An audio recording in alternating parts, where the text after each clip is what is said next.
Hashashin. Raven Lepkey. Prologue.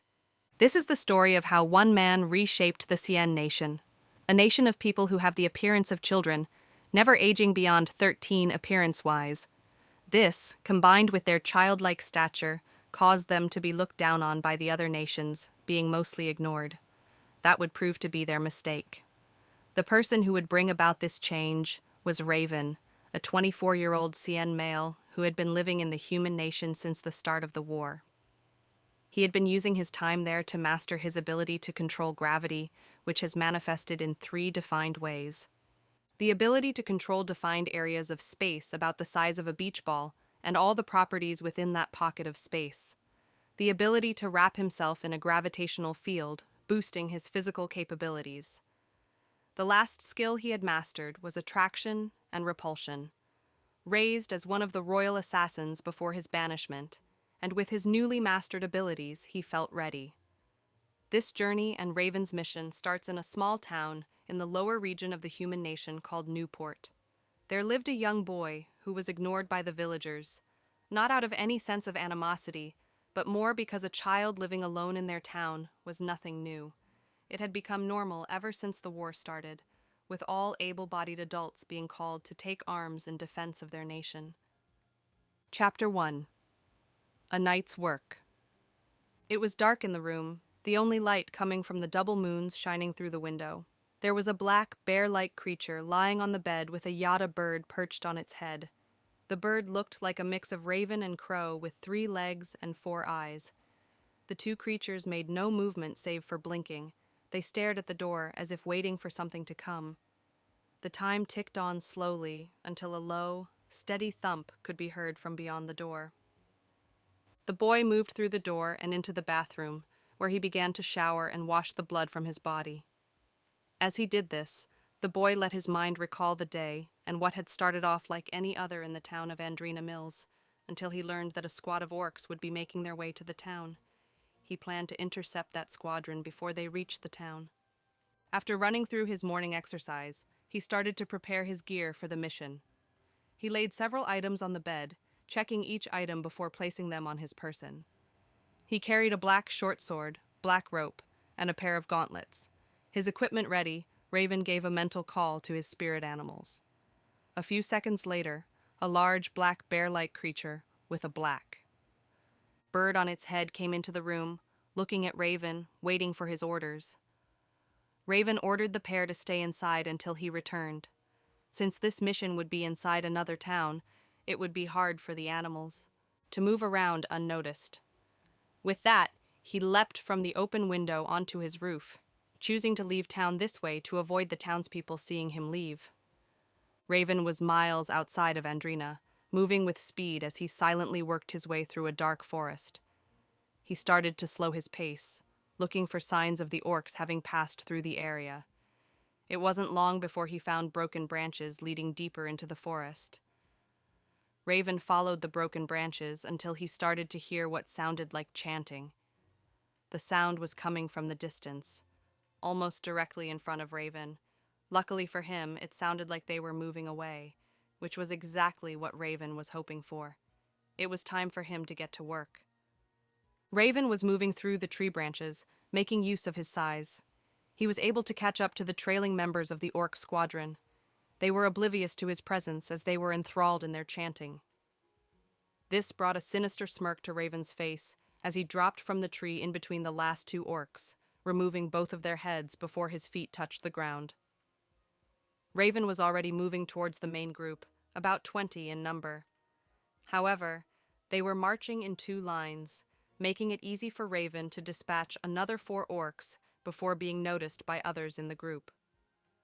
Seeing that the falling orc body was noticed, he quickly retreated into the treetops. Raven pulled out the rope he brought with him, tying it to the ring on the hilt of his sword. Having attached the rope, he began to spin the sword, creating an eerie whistle that filled the forest area. The orcs, who by this time were alert to the danger in the area, had taken up defensive positions, calling forth a variety of weapons made of mystic energy. The first orc was caught off guard as the sword came flying from his side, piercing his ribs before the blade was yanked back into the foliage. This caused the orcs to focus their attention on the treetops, looking for any sign of movement. A large female orc was surrounded by 4 members of the squadron. She was enraged that her soldiers were being picked off by some unknown assailant. Her personal guard had responded immediately to the threat, taking positions around their captain. She barked an order to her men for the orcs with projectile weapons to launch attacks en masse at different sections of the trees. They complied instantly, launching energy projectiles at the trees, trying to force Raven out into the open. This wasn't unexpected, as Raven had already left the treetops in favor of moving through the shadows to reach his target, who had finally revealed herself. Seeing that the attack was doing nothing, the orc captain ordered them to stop and to close ranks, sending 4 orcs to check the area to see if the assailant had made an escape upon being discovered. The 4 orcs moved as one, showing their synergy as they searched the surrounding areas. They covered each other's blind spots, making it impossible for Raven to sneak up on them. Seeing this, Raven kept to the shadows until the group made it out of the sightline of the other orcs. Revealing himself, Raven wasted no time rushing the 4 with his blade raised. He entered a deadly dance of slashes, dodges, and parries, where one mistake would leave Raven dead. The look on Raven's face betrayed the enjoyment he was feeling now in the midst of this death dance. This was the reason he liked to go on missions alone, where it was just him against his enemies, where cunning and strength won the day.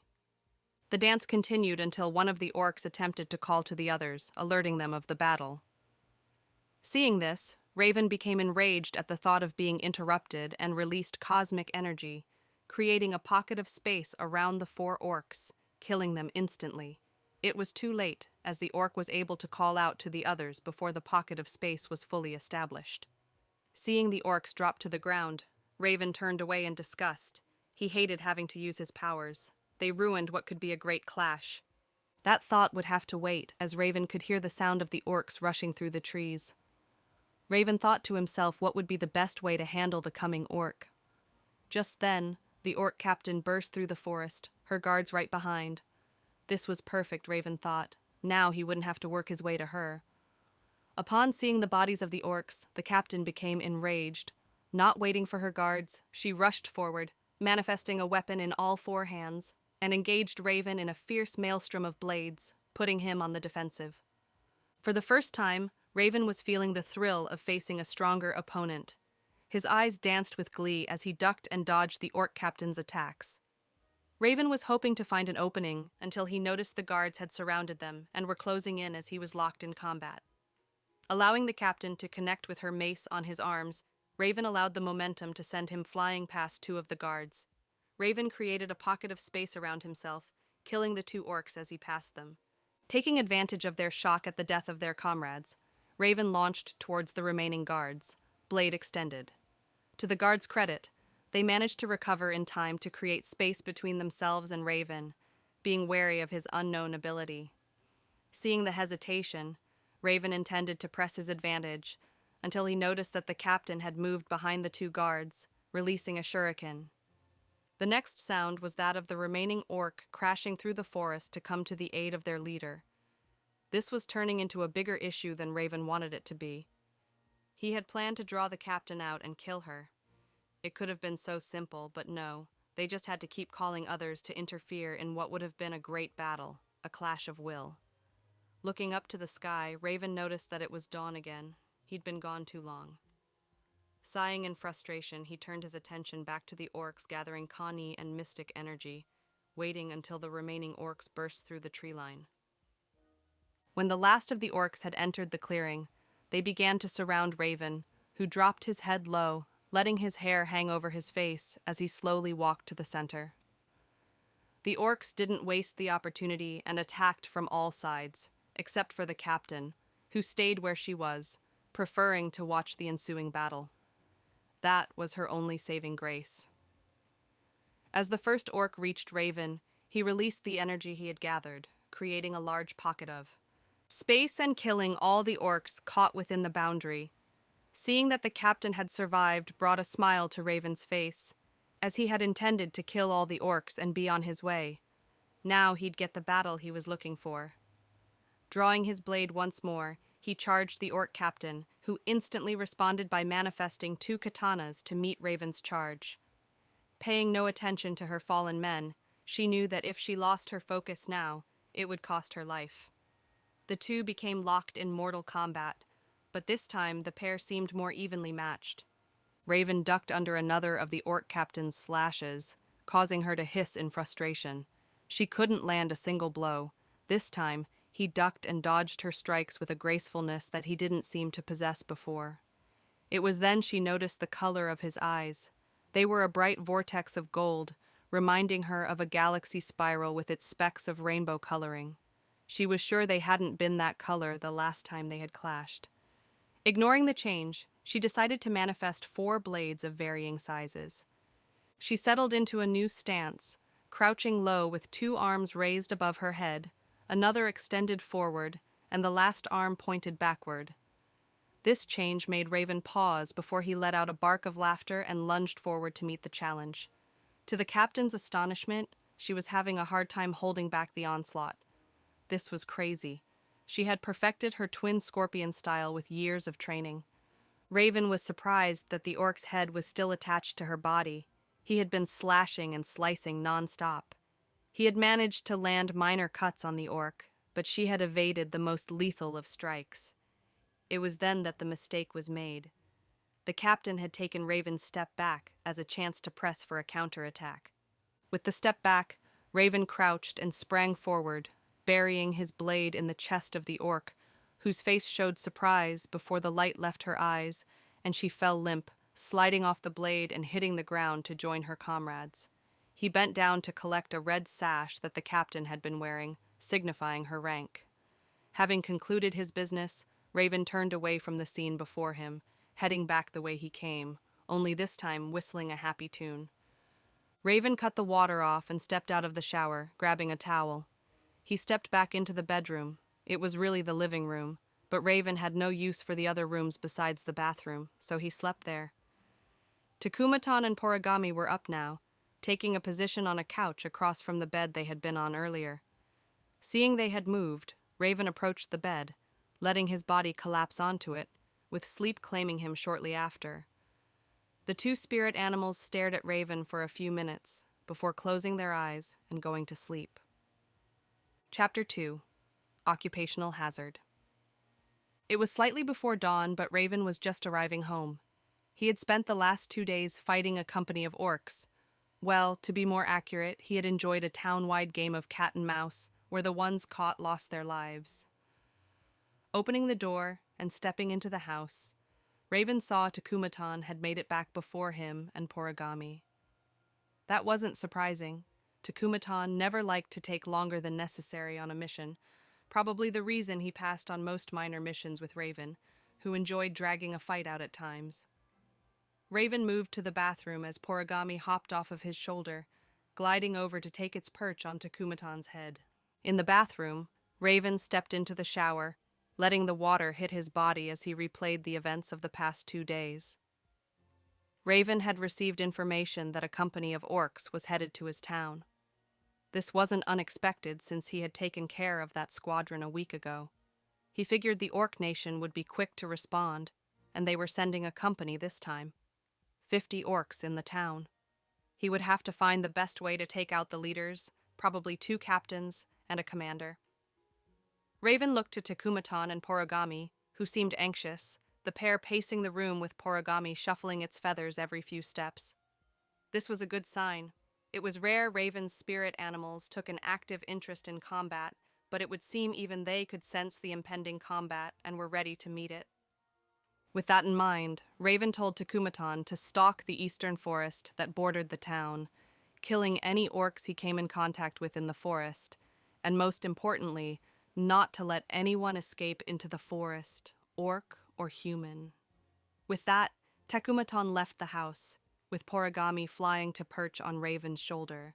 The pair moved out into the town, using the shadows and alleys to make their way to the center of town to wait. It wasn't long before Raven started to see signs from the townspeople that the orcs had arrived. With that, Raven told Poragami to scout the area. Taking off from its perch, the bird began to climb higher in the sky while making circular patterns. Raven then stepped out of the alley, walking toward the bakery, seemingly oblivious to the tension that was settling into the town. This wasn't an uncommon occurrence. Since the war had started, the Elf Nation had subjugated the human nation and was now making use of its land to be the landing point for their allies, the orcs. Entering the bakery, Raven ordered 2 loaves of bread as well as a slice of cake. After placing his order, Raven took a seat at a table by the window. He looked out the window lazily, watching the people move from place to place in a hurried manner. It was funny how little control these people had over their lives. Raven made a game of counting the number of men he saw scurry into the cathedral. That was the only place in town that even the orcs seemed to respect, as it was a place of the gods. It was right after Raven got to the number 13 that he noticed the first orcs marching into the town square. Without another word, Raven left the bakery. Paying for the bread and cake, he walked toward the orcs, which happened to be in the direction of his house. The orcs ignored him mostly, pushing him aside while making room for their commander, who was flanked by 2 captains. The commander had a deep blue sash, signifying her rank, with the captains sporting their red sashes. Raven watched the commander closely as she headed towards the mayor's office. 5 orcs followed behind her, with the captains splitting the remaining orcs up and taking them to the eastern and western sections of the town. Raven started to follow the orcs headed east, letting them move out of sight before leaping to a nearby roof. Raven issued a mental order for Porigami to monitor the orcs headed west, keeping note of their location.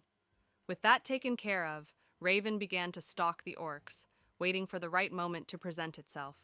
The orcs made it to the east side of town where the library/school was located. Raven wasn't interested in the reason why. He was only focused on taking the opportunity to drop down and kill the 2 guards, swiftly stabbing one while letting the blade go and grabbing the second orc and snapping his neck. It had taken less than 10 seconds. Raven slipped into the building, looking for signs of the orcs. Hearing a scream from above, Raven moved towards the stairs. Making it to the 2nd floor, Raven saw an orc issuing orders, having all the people in the building gathered in the center of the room. One of the orc soldiers was tying the humans up. The group was made up of mostly women and children, which suited Raven's needs perfectly. He strolled into the room looking lost, letting out a gasp at the sight of the orcs. Moving to turn around and head back down the stairs, Raven was stopped by the grip of an orc soldier, who pushed him to the center of the room with the others. Taking his place between older women, Raven scanned the room, counting the orcs. There were 10 in the room, but the captain wasn't among them. Deciding to forego a drawn-out battle, Raven started to target each orc, picking the furthest away from himself, opening pockets of space around their heads and watching them drop one by one. It was over before the orcs could understand what had happened. Having taken care of the orcs, Raven got up, turning to the older women he was sitting near. He asked if they knew where the other orcs had gone. The women pointed shakily to a staircase that led higher into the building. Nodding in thanks, Raven moved towards the door as the former hostages ran towards the exit. Raven had killed 12 orcs. That meant that the other 8 must be with the captain. That would make things quicker for him. Moving towards the stairs, Raven started to drag his newly modified gauntlet across the wall, making as much noise as possible. The gauntlets each had serrated retractable blades, which Raven revealed as he heard the sounds of footsteps coming towards him. As 4 of the orcs started to move into the stairwell, Raven rushed forward, slashing and weaving through them, targeting their legs. The orcs were unable to launch an effective counterattack due to their size. Raven wasted no time in making use of the difference in mobility, sticking close to the walls unless he was striking out. This lasted for a few minutes, the battle falling into a rhythm of strike and retreat. The orcs were becoming enraged as they were unable to use their size or numbers to their advantage. They would have retreated to a larger space if they could turn their backs on the child in front of them. It made no sense. Human children were weak by any nation's standards. But here was a boy no taller than their waist before them, who had been giving them hell. Having had enough of the stalemate, one of the orcs rushed forward, foregoing strategy, launching its body as a weapon, hoping to create an opening for his comrades, who didn't waste it as they slipped out of the stairwell. Raven was taken aback by the sudden charge of the orc, and even more so when the orc launched his body into the air, attempting to tackle Raven. The orc's head rolled down the stairs as its body landed at Raven's feet. Bending down, Raven cleaned his sword blade on the orc's sash before moving towards the door leading to the third floor. Knowing that the orcs had probably set up an ambush for him, Raven paused to gather his energy before pushing the door open. On the other side of the door, the orc captain was livid. Her personal guard had come back a member short, spouting nonsense about a human child being the source of their problems. That wasn't possible. A child couldn't match a full-grown orc, but they were insisting, so she decided to set a defensive line with the two orcs who could make projectile weapons standing in the center of the room, aiming at the door. Just as the orcs made it into place, the door flew open with Raven dodging the two projectiles while extending his gauntlet blades, moving to the left side of the room with incredible speed, dispatching the first two orcs firing projectiles before releasing the energy he had gathered, killing the remaining orcs to his right and left. With the captain left, Raven assumed a crouched position, beckoning the captain to engage him. The orc captain was enraged, seeing this boy before her, staring her down as if she were prey caught in the sight of a predator. She would show him why she was a captain. Manifesting two whips that had blades attached to the end in her upper hands and two curved daggers in her lower ones, she proceeded to attack Raven, keeping him at bay with the whips. Raven's frustration was growing as the captain was able to maintain distance from him. Clicking his teeth in annoyance, Raven created a pocket of space around his sword before launching it like a spear at the female orc. To her credit, the captain responded instantly, moving the whips to knock the blade out of the air. What happened next caught the captain off guard, as her whips twisted around the blade as if caught in orbit. While preoccupied with the blade speeding towards her, she failed to notice Raven running low to the ground, gauntlet blades drawn.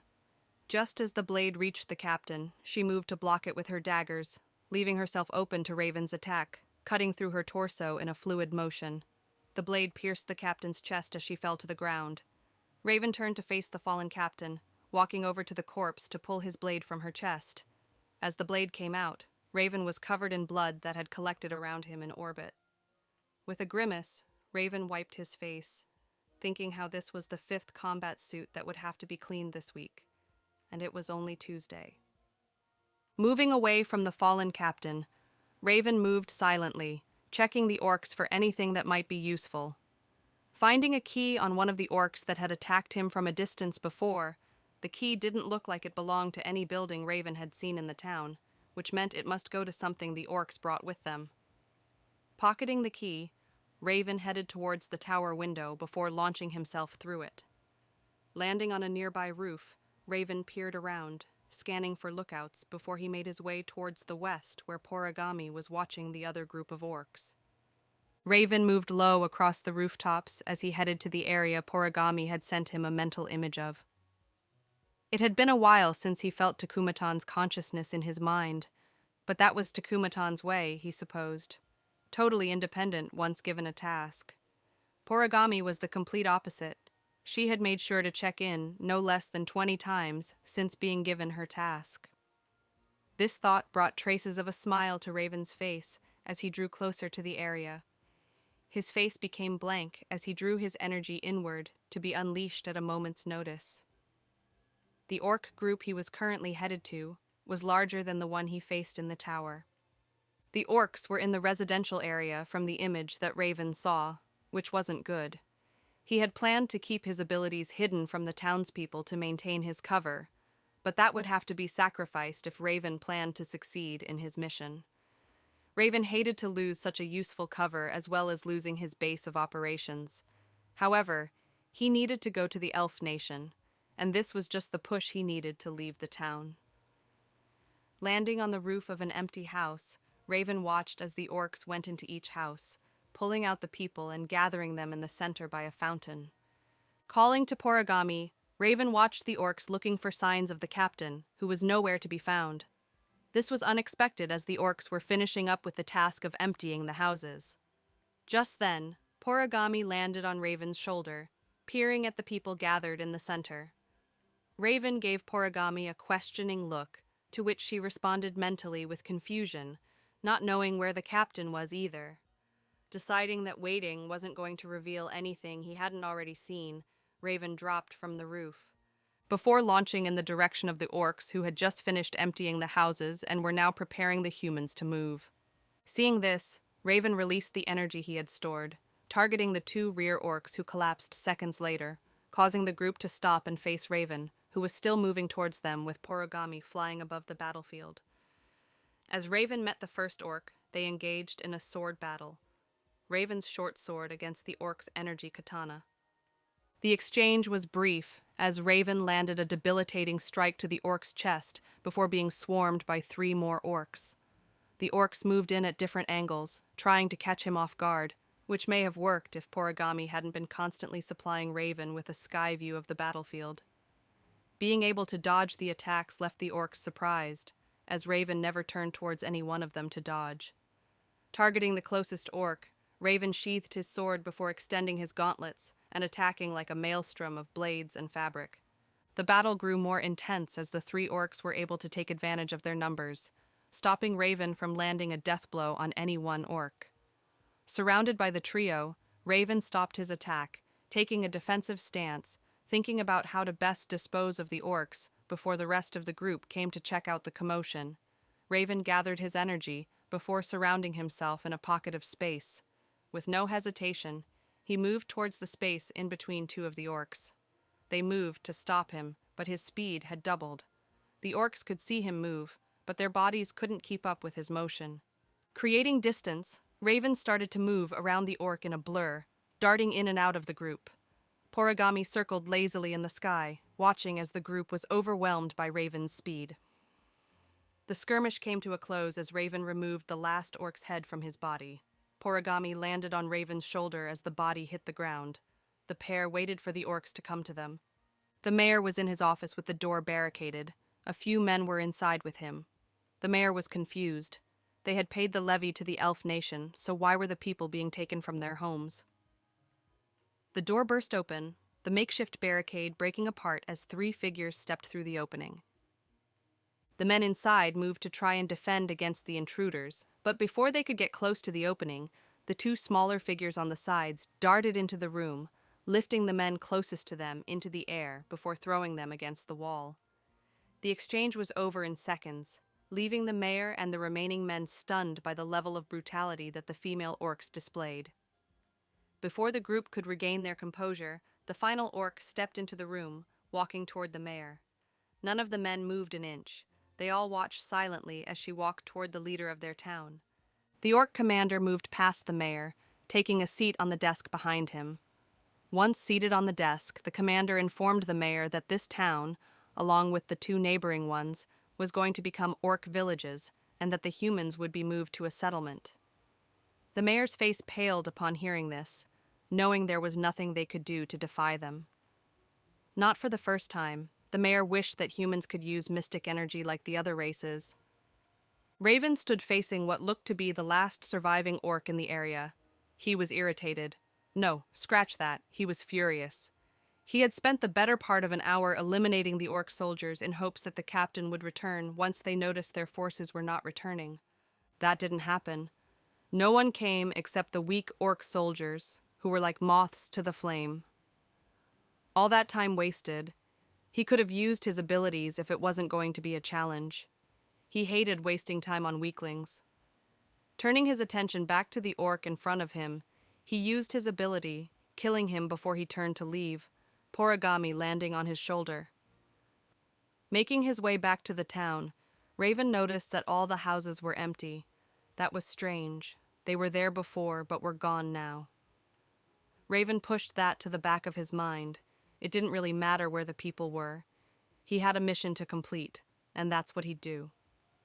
Wasting no time, Raven jumped up to a nearby roof, as traveling like that would be the fastest way to the mayor's office.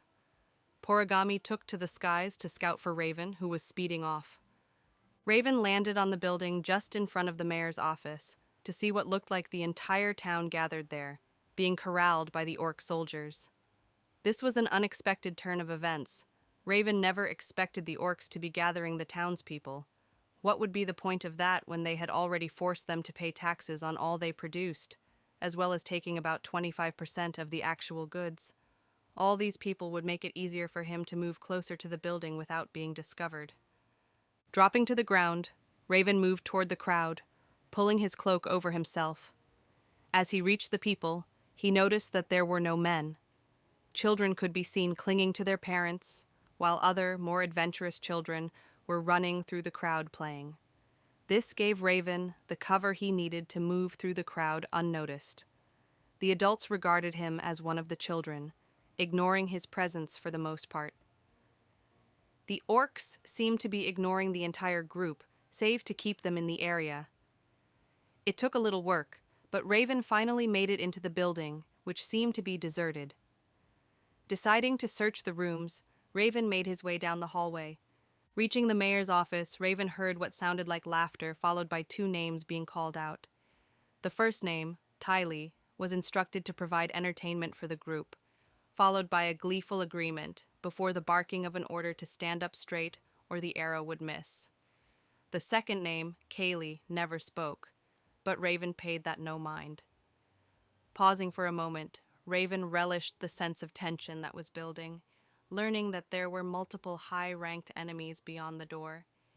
Drawing his blade before kicking the doors open, Raven pushed his energy forward, causing the doors to burst open before darting in, using the debris as cover. Chapter 3. Prized Position. Raven had no time to fully process the scene before him as he was forced to dodge a volley of energy arrows from what appeared to be a crossbow. There seemed to be no lag between the shots like you'd expect from a crossbow, but that was just a testament to the capability of the captain. Dodging behind a bookshelf that was knocked over, Raven tried to come up with a plan of attack. The orc captains, however, had no time for rest as the second orc, Kaylee, rushed forward low to the ground, manifesting a claymore and using two hands to bat the bookshelf away. Raven jumped to avoid the blade, but realized he had fallen into the captain's trap as Tylee sent a volley of arrows toward him. Grinning, eyes blazing a bright silver, Raven pushed energy forward, creating pockets of space between himself and the arrows. Raven was struck by 3 arrows before he managed to alter the path of the remaining arrows. As he landed, there was no time to assess the damage he'd taken before being forced to dodge a slash from Kaylee, who handled the claymore with the grace of a katana. The two entered a dance of death, where one wrong move could result in the loss of life or limb. Well, that would have been the case if Raven was allowed to attack and defend unimpaired. Unfortunately for him, Tylee had no intentions of allowing that to take place, as she fired arrows any time Raven seemed to be gaining the upper hand. The battle continued in intensity, with Raven on the defensive as the 2 orc captains worked in perfect sync. Raven was focused on coming up with a plan of action that would allow him to take out a captain, at least temporarily. He needed to get space between himself and them if he was going to turn this around. Deciding on a course of action, he created a space pocket around himself, removing gravity's effect on him. With that, he launched at Tylee, who was the furthest away. Raven's speed shocked Tylee, who was slow to react to the incoming danger. However, Kaylee immediately launched her claymore like a javelin at Raven's back. Raven managed to twist his body enough to not be skewered, but the blade tore through his side as it passed him. Undeterred, he pushed forward, reaching Tylee and unleashing a vicious melee combo that managed to knock her off her feet. Not pressing his attack, Raven darted to the far corner of the office by the windows. As Raven reached the corner of the room, the window shattered as Porigami burst into the room, landing on Raven's shoulder. The orc captains, having recovered from the surprising speed Raven had shown, were standing at the ready, looking curiously at the boy whose face had a wild grin plastered on it. They didn't understand what he could be happy about. They still held the advantage, and outside of that small outburst, they had been in control of the skirmish. Raven's eyes glowed an even brighter silver as he watched the 3 orcs before him. He was having the time of his life. Not only was he facing multiple strong opponents, but it looked like he'd have to use one of his trump cards if he was going to survive this battle. He hadn't been forced into a position like this in a long time, and he loved every minute of it. For a split second, he wished he'd brought Takumaton instead. With Porigami with him now, he'd only have so long to enjoy the dance, but that was neither here nor there. He had his mission, and staying here to fight orcs all day wasn't part of it. Raven begins to gather energy, so much energy that it starts to cause pressure cracks to spread out over the floor. The two orc captains look to their commander for orders, as they haven't felt this level of mystic energy before, except for the battalion leader, who also happened to be the queen's son, the only male of the rank in the entire orc nation. The commander wastes no time in moving to stop whatever it is the boy is doing. She has fought in many battles and knows that whatever he is attempting needs to be stopped. As they see their commander move into action, they follow suit and move to reach the boy, who still has that same wild grin. That grin is starting to get under Kali's skin, as he had worn a similar expression on his face the entire time they were engaged in their duel. She'll be sure to cut it off, and with that thought, she manifests another claymore, holding both blades to either side. She starts to condense the energy in the blades until they both resemble katanas, only solid, deep, dark purple in color. Tylee, on the other hand, is moving to the opposite side of the room so she can have a clear line of fire to keep Raven pinned down as the other two move in for the kill. The commander manifests a single rapier. This is her specialty. As the commander of her own squadron of orcs, she has to be able to manifest a multitude of weapons, but this is her strongest and most unassuming weapon. It is the product of her condensing her mystic energy to the point that all she is able to produce is one single blade. It is all she needs. It has a piercing power that can move through a foot of diamond with ease. Seeing their leader using her strongest weapon inspires the captains, who have seen her use it in combat many times before, and no one has managed to survive the first strike. As the commander is only 40 feet from Raven, it happens. The energy that Raven has gathered disappears before exploding out and around Raven's body, obscuring him from view. The commander, however, doesn't slow her pace, moving to strike once in range. As the strike comes, a hand bursts out of the energy shell, grasping the wrist of the commander before the blade can make contact. Once stopped, the shell dissipates to reveal what looks like a winged creature. Just as the commander is about to pierce his mystic shell, Raven's transformation is complete. Stopping the blade is simple enough, grasping the commander's wrist as the shell dissipates. The commander is shocked by what she sees emerging from the shell. Gone is the human-looking boy, and in his place is a creature the same height as the boy, but sporting a pair of jet-black wings, talons on his hands, and his neck, wrists, and spine sport black feathers. Raven readies a ferocious kick aimed at the commander's head, which, to her credit, the commander avoids the full force of by manifesting a shield in between them at the last second. Even with the shield as protection, the commander is sent flying back to the mayor's desk, knocking it over and causing the mayor, who is hiding behind the desk, to shriek and scramble behind the now overturned desk. That momentary distraction is all Raven needs to close the distance between himself and Tylee. Raven's wings create a pocket of space that surrounds them, increasing his maneuverability, which he uses to unleash a barrage of sword strikes, as well as using his wings to keep himself from danger. The onslaught only lasts a few seconds, but that is more than enough time for Raven to deliver a debilitating strike, putting Tylee out of the battle. With Tylee out of the way, Raven turns to take out Kali, who has both of her katanas in the ready position. The style she is using is different from standard orc combat. The two enter into another duel, except without Tylee as support. Raven is able to go on the attack with no fear of being blindsided by a volley of arrows.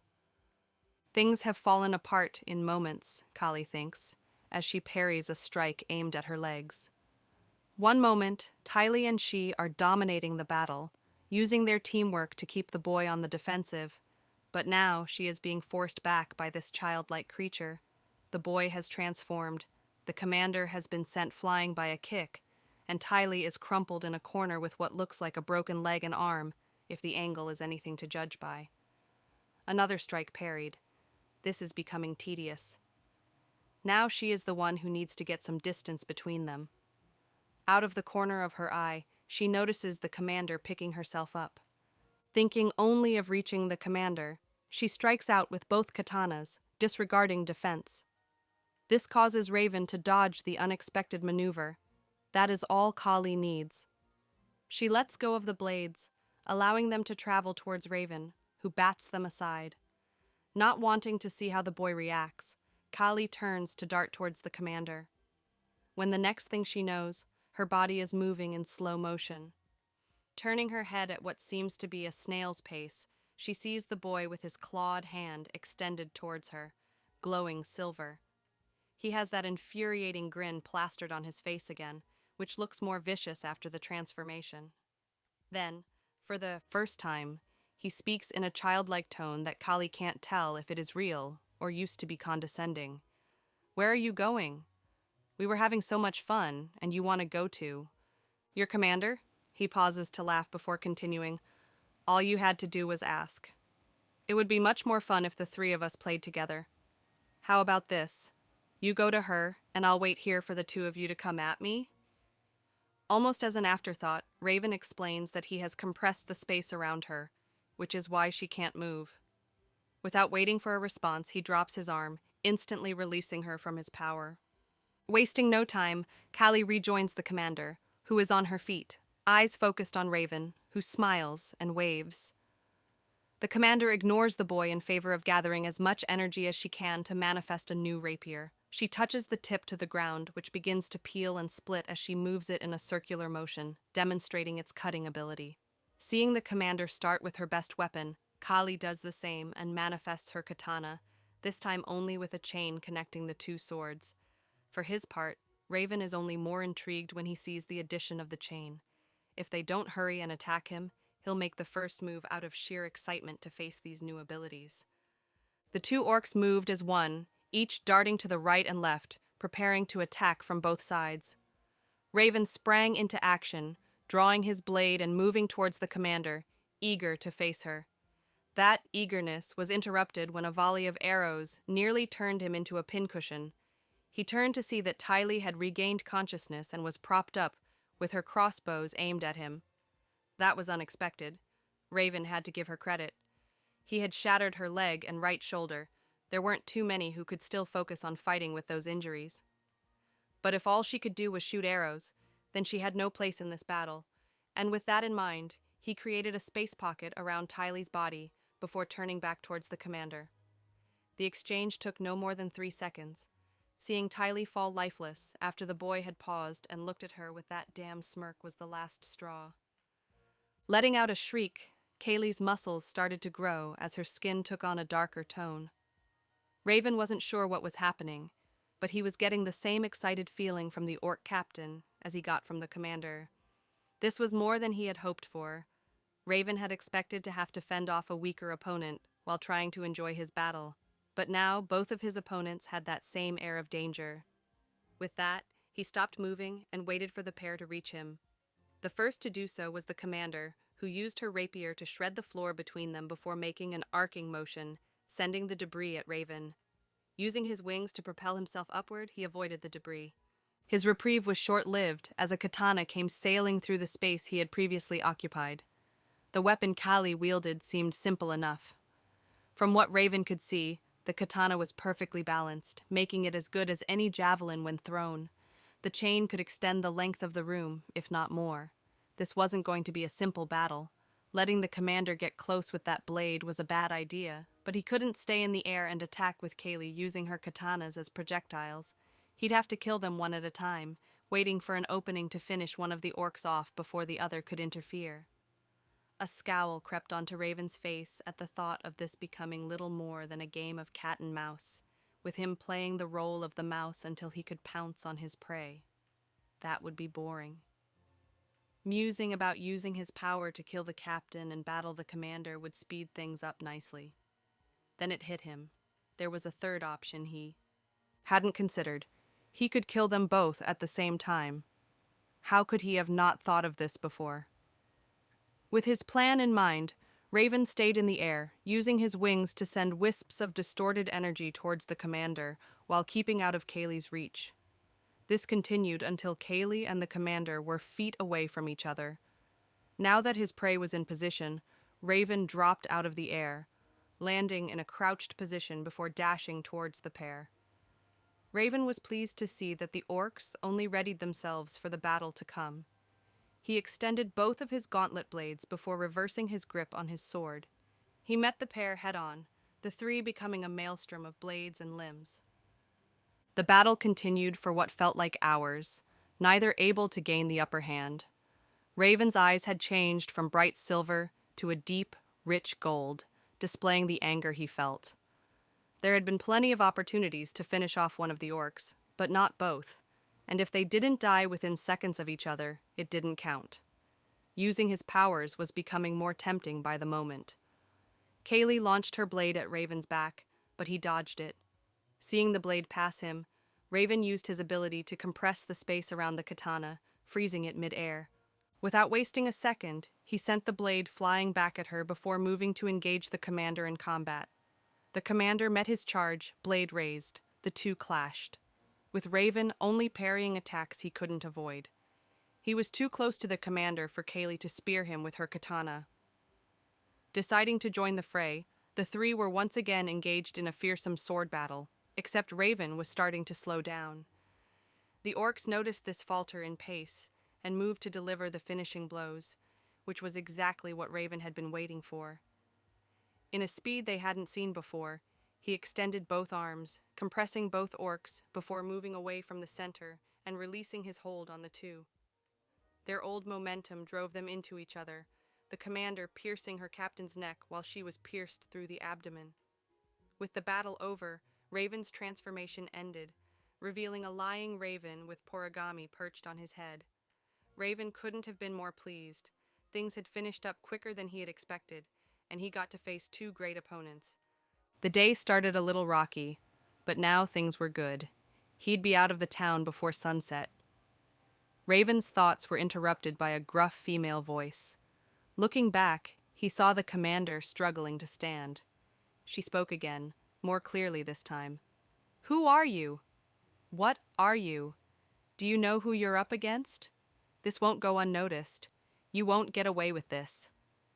Letting her finish, Raven stared at her, amused, deciding whether to answer her or not.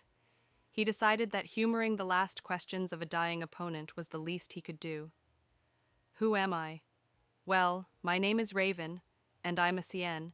As for knowing who I'm up against, I believe that would be the Orc and Elf nations, and I'm not worried about going unnoticed. I want them to know that there's a force out there capable of challenging them. Before this is over, the world will recognize the Cien Nation." Having finished answering the orc's question, Raven turned to leave when the sound of movement made him swirl around, just in time to see the mayor climb out from under a pile of books that looked conspicuously laid there as if the mayor had hidden under them. Seeing the boy still there, the mayor scrambled to him, thanking him profusely for saving them. Raven looked puzzled by this and commented that he hadn't come to save them, and that since the commander was dead, he'd be leaving. The mayor paled at this and started to beg him to stay and help defend the town. Raven commented that the town would be lost regardless of his presence, and that if they wanted to survive, they should flee the town and into the forest, living, away from the other towns. Seeing that convincing Raven to stay would be impossible, the mayor changed tactics and asked if they could come with Raven since he seemed capable of taking out the orcs. Raven refused and turned to leave, having said all he had to say. Seeing the boy start to walk away, the mayor rushed forward, seeing the only hope his people had walking away. Grabbing the boy's shirt, the mayor dropped to his knees to plead with him. That was the final straw. Raven's eyes glowed bright golden as he turned to see the mayor touching him. How dare he put his filthy hands on him after he'd given him a plan for survival. Without a second's hesitation, Raven created a pocket of space around the mayor, while turning away to continue out of the building, Poragami landing on his shoulder. The last sight the mayor saw was the back of the boy as he gasped for air. On the roof of the building, Raven sat on a ledge, legs swinging, debating which direction to go in, north or west, the ocean or the elves.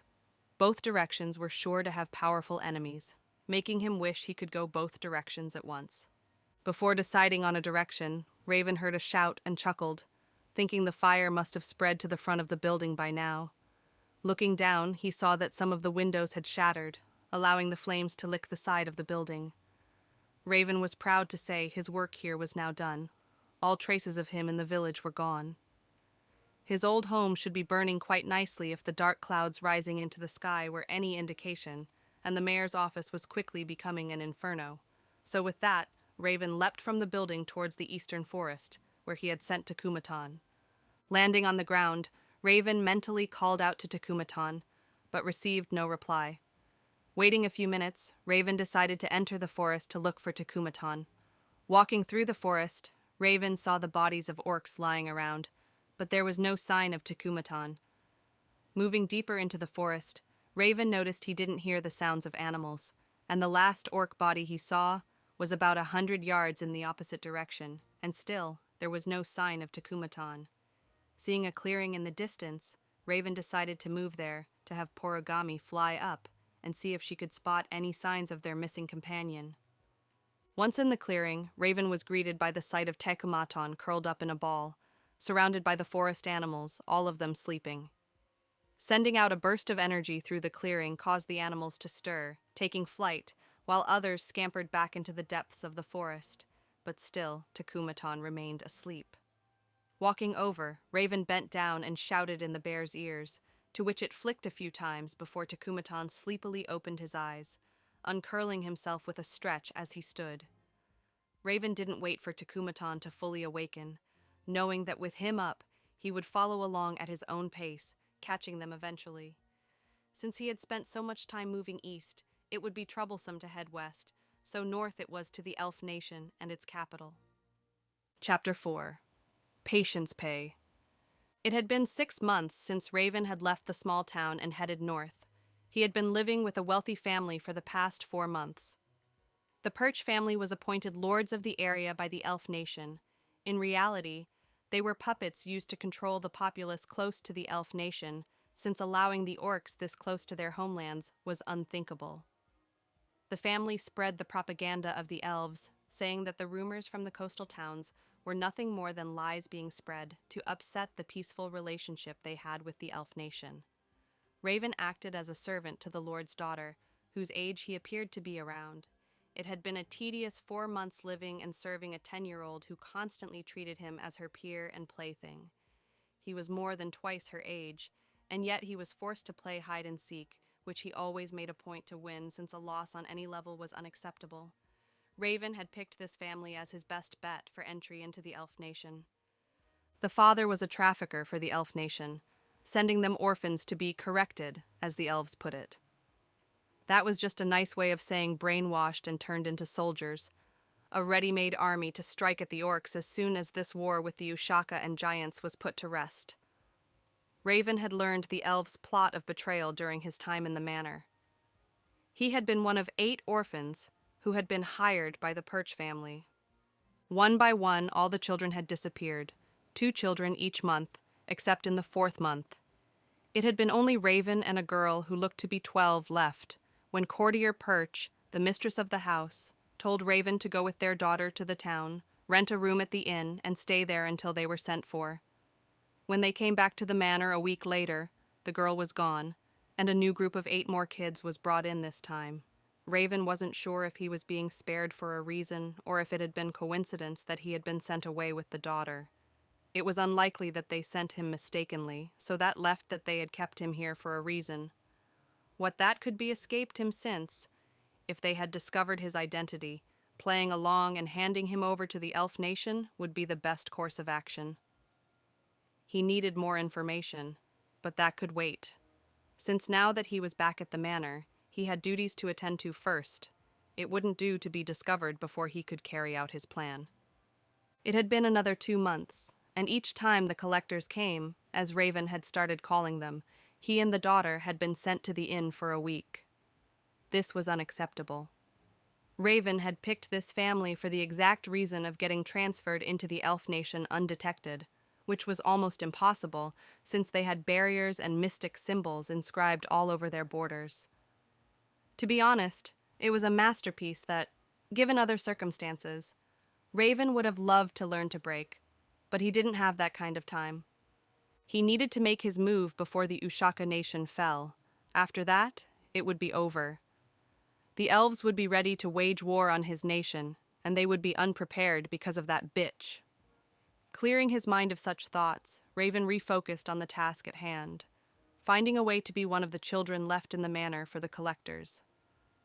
Over the following week, Raven had learned that it was the daughter's doing that he had been stuck this long in the manor. It seemed that she had a crush on him and had begged her mother to let her keep him like he was a pet. And what's worse, it seemed they had agreed, as he had been removed from the manor each time. This couldn't continue. He needed to figure out how he could be left for the collectors. That night, Porogami and Tekumaton watched Raven creep out of his room before returning several minutes later and heading straight to sleep. The following morning, the manor was woken up by the screams of a woman. Raven opened his eyes slowly, yawning. He could hear the others scrambling around the house as he took his time getting dressed. It was showtime, and Raven wanted to look the part. Stepping out of the room, he headed straight for the common area, since he knew it was only a matter of time before they were called to assemble there. Courtier was distraught. She had gone to wake her daughter when she had found her lying there lifeless. She had known the moment she laid eyes on her baby girl that she was gone. In that instant, her heart shattered as she let out a heartfelt scream followed by sobs. Jonathan Perch was furious and confused. His princess was gone, and from what he knew, there was no one to blame. The doctor had said it looked like she suffocated, but there were no signs of a struggle or anything being used to smother her. For all his power, the one thing he held most precious in life had been lost to him. He was supposed to keep her safe, and yet he had failed in the only mission he had in life. Jonathan was a cunning yet honest man who had used his wits to secure his family's position. As soon as the war broke out, he had the stomach for trafficking children out of the belief that he was, in turn, keeping his child safe. But now, what was the point? He'd call the collectors early and tell them he found a bunch of children this month and ship off the lot of them. After that, he was done with this town. He and his wife would make a new life for themselves away from this God-forsaken town. Calling for a servant, Jonathan ordered the man to round up all the children and have them gather in the common area while he saw to his wife. Moving toward his daughter's room, his pace slowed as he worked to keep himself composed. He had to handle things now.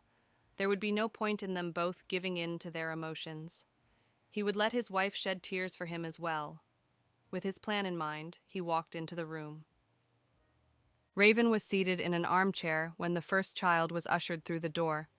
It took about 5 minutes for the remaining children to be gathered together. Once all the children were gathered, the man left them to go report to his master. Raven looked at each of the children. All of them looked frightened.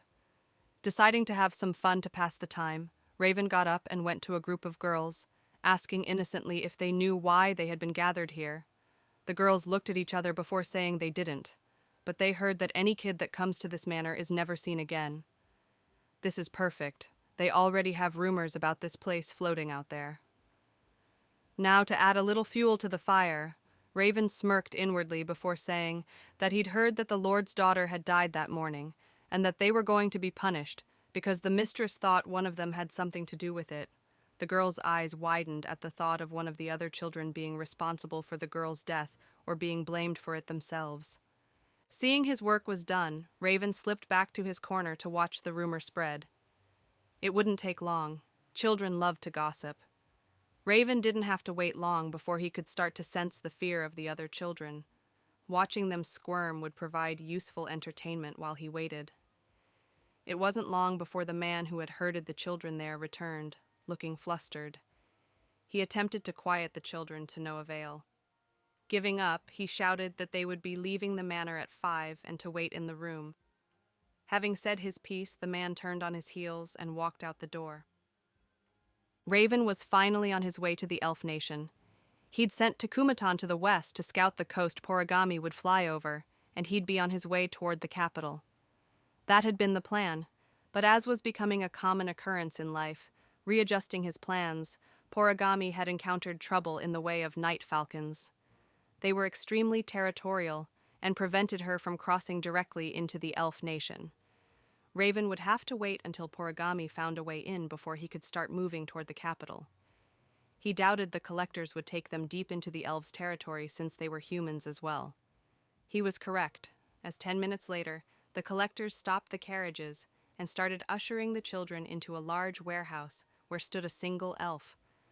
Once all the children were inside, the elf tossed a small pouch to the collectors, who turned and left without a word. The elf was about 6 feet 11 inches from what Raven could tell, and he wore a black sash that had 2 katanas hanging from his left side. He gave off an aura of power and dominance that excited Raven.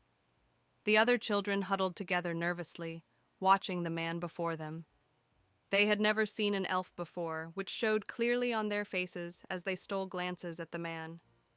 They waited there silently for about 30 minutes before 2 shorter elves walked through the door. They were having a conversation, completely ignoring the children as they made their way toward the man at the back of the room. "I'm telling you, Felix," the black-haired elf said to her companion, a platinum blonde elf who wore black pants with no shirt and a large cleaver strapped to his back. "We can't mark the children with the enchantments until they're 13 at least." Felix responded in a hollow voice. "What does it matter when it happens? It's not like they're elf children, so there's nothing to worry about." They had reached the man, which put an end to the conversation they'd been having. The man spoke in a low tone that carried with it authority. Even the children recognized this and quieted down. "Hex, why are you too late?" So the female's name was Hex. Before she could respond, Felix started, He was cut off by the man. "Be silent. I was not speaking to you. Must I remind you again how to properly behave in the presence of your superiors?" Not waiting for a response, the man looked at Hex expectantly. "Sir, there was a disturbance felt at the border at the time the children were being brought through, so we went to investigate." The man thought her words over before continuing. "Well, hurry up and get these children out of here. I don't have time to babysit them, and tell Leandra that if she expects to keep using my lands as the meeting point, I want the munum." Hex nodded in acceptance, knowing that she was being dismissed. Turning, she faced the children, putting on a smile and clasping her hands. She told the children to line up so that they could get out of this stuffy warehouse. The children did as they were told, with Raven making his way near the front of the line, ensuring that he'd be able to hear all that was discussed between the pair. Any information was valuable in his mind. The start of the journey felt tense, as the pair of elves kept their hands on their weapons and remained vigilant, as if expecting an attack.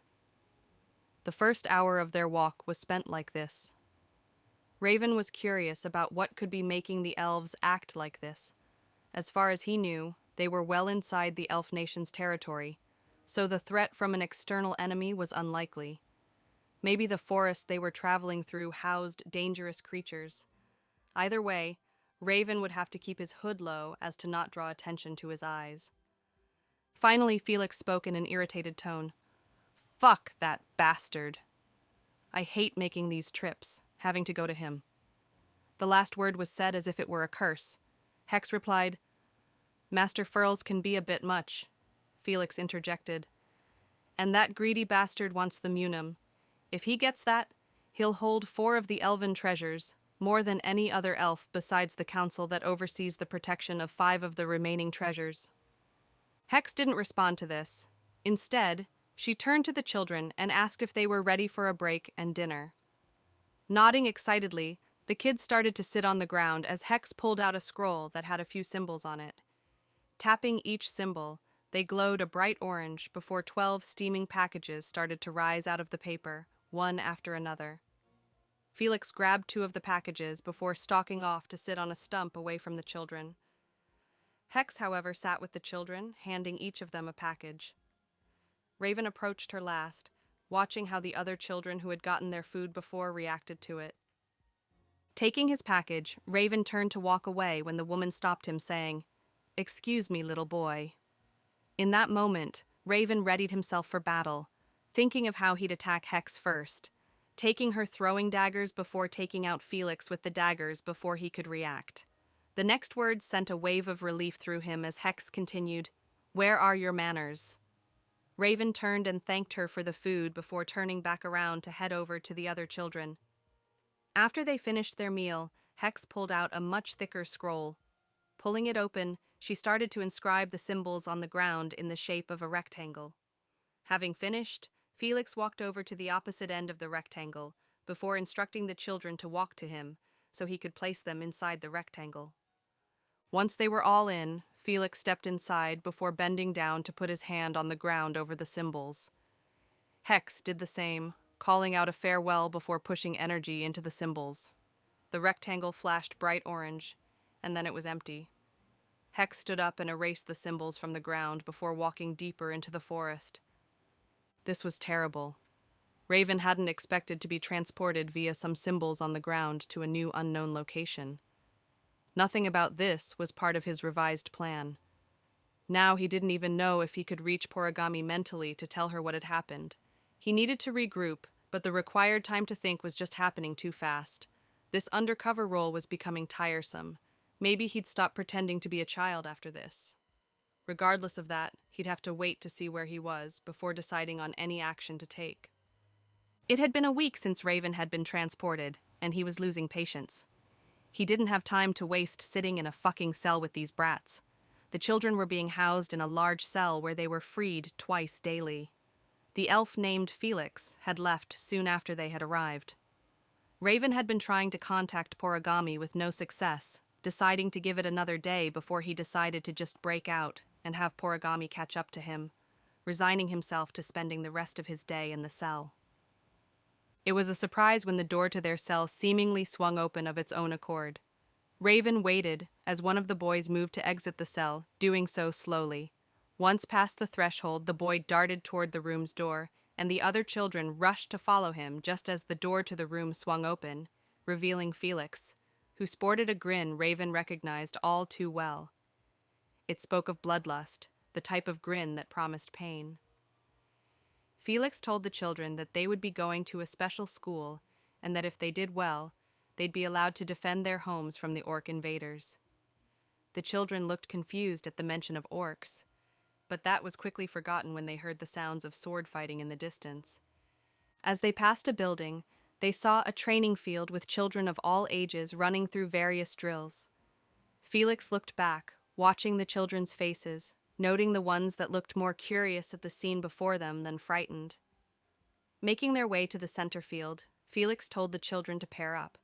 Raven ended up paired with a small girl who looked to be 6 or 7, once paired. Felix tells them that they will be training in these groups and that they are expected to meet here tomorrow to be assigned training. Turning around, he walks towards a building that resembles an inn, pausing to glare and jerk his head toward the building. The children who had just been standing there scrambled to follow the man. Inside, the building was dimly lit with ivory-colored walls. Felix waved his hand, and the room they walked into instantly became brighter. Turning to them, Felix instructed each pair to go to a room and wait. Inside the room, Raven found that each side mirrored the other, with 2 of everything being present. The girl hopped on one of the beds, letting herself fall back into the covers. He couldn't blame her. The beds looked so comfortable, and his body was demanding a proper rest. But he wouldn't get that here. He was still trapped in an unknown area in enemy territory. Searching the room was his first priority. There was a knock at the door, stopping his search. Raven moved to open the door. When he did so, there was a boy around 12 standing on the other side. He told them that the elf man wanted them. Raven assumed the boy meant Felix, irritated that the child hadn't made note of their captor's name. Turning from the boy, Raven called to the girl, telling her that they had been sent for. She rolled out of the bed, looking scared but nodded her head. The pair exited the room and headed toward a gray door that the boy had pointed to. On their way across the lobby, the girl latched onto Raven's shirt, drawing close to him. Looking down at the girl, Raven considered removing her, but felt there was no real need, so he continued onward. Reaching the door, he knocked twice before waiting for a response. A voice came from the other side of the door, beckoning them to enter. Walking into the room, Raven watched as 2 female elves approached them. They gestured for them to come forward. The visit to the other room ended up being nothing more than a physical. They had taken blood that would have to be destroyed before he left. They had been given another steaming package of food and sent to their room. More waiting, just what Raven wanted to be doing now. Making use of his time, sitting on his bed in the lotus position, he started trying to reach out to Poragami. He stayed in that position for hours before he felt a pull at his mind. It was weak, but it was there, responding mentally. Raven was flooded with a rush of emotions ranging from fear and confusion to relief. The link wasn't strong enough to share words, but Porigami would be able to track his location now that they had established a mental link. With that handled, Raven felt better about his decision to leave the following day. It wouldn't be wise to let too many people see him. It would make it harder to escape if more people were watching his movements. That night, Raven snuck out of his room to inspect the inn, hoping to find something that came from the capital. He didn't have a specific target, so he'd have to do reconnaissance on the Elf Nation's movements before he could choose who or what to target for attack. His mission was to cripple the Elf Nation's mobility, which would allow him to kill the Orc Queen who supported the alliance with the Elves. The Orc Nation would fall into chaos, and without their more durable allies, the Elves would lose their trump card. For the Ushaka Nation, the Giants were of little concern to Raven, as they didn't pose a legitimate threat to the Cien Nation. If he was honest, he hoped that while he was there in the Elf Nation, the Elf-Orc alliance would be too busy exterminating the Giants to realize what he was up to. The gray door was locked, but that wasn't a problem for Raven. As he slipped into the room, he was hit with the smell of copper. Walking around the room, Raven started to see small symbols inscribed on the walls. Not being well versed in the art of enchantment, Raven was unsure what most of the symbols meant, but there were two that he did recognize. A hollow circle with an inverted triangle in the center. It was used to seal a place from entry or exit until the person who activated it released the enchantment, or that person died. The second symbol was two triangles connected at the tips, with both missing their base. It was the symbol for silence, and it was used to keep sound from escaping the room. There was no time to investigate the room for more enchantments, as he had come to that room for a reason. He needed to find the blood they had taken from him. Seeing a cabinet across the room, Raven heads towards it.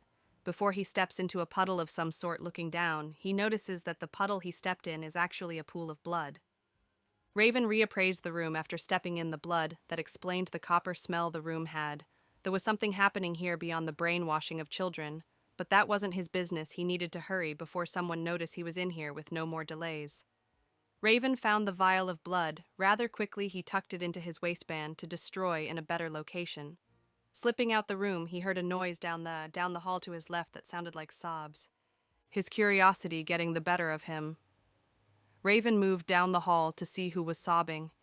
He only planned to observe whoever he found, so he figured it couldn't cause too much harm. The sobs grew louder as he traveled down the hall. The sobs were coming from beyond a red door similar to the one for his room, except it didn't have a knob. Once Raven reached the door, he saw that it had a sliding-looking hole, deciding that having come this far, he might as well. Open the slide to see what was on the other side was the only logical thing to do. Having made his decision, he pulled the metal across the door, peering in. Raven saw nothing, and the sobbing stopped. He scanned the dark room, his vision unimpaired by the lack of light. There was nothing there.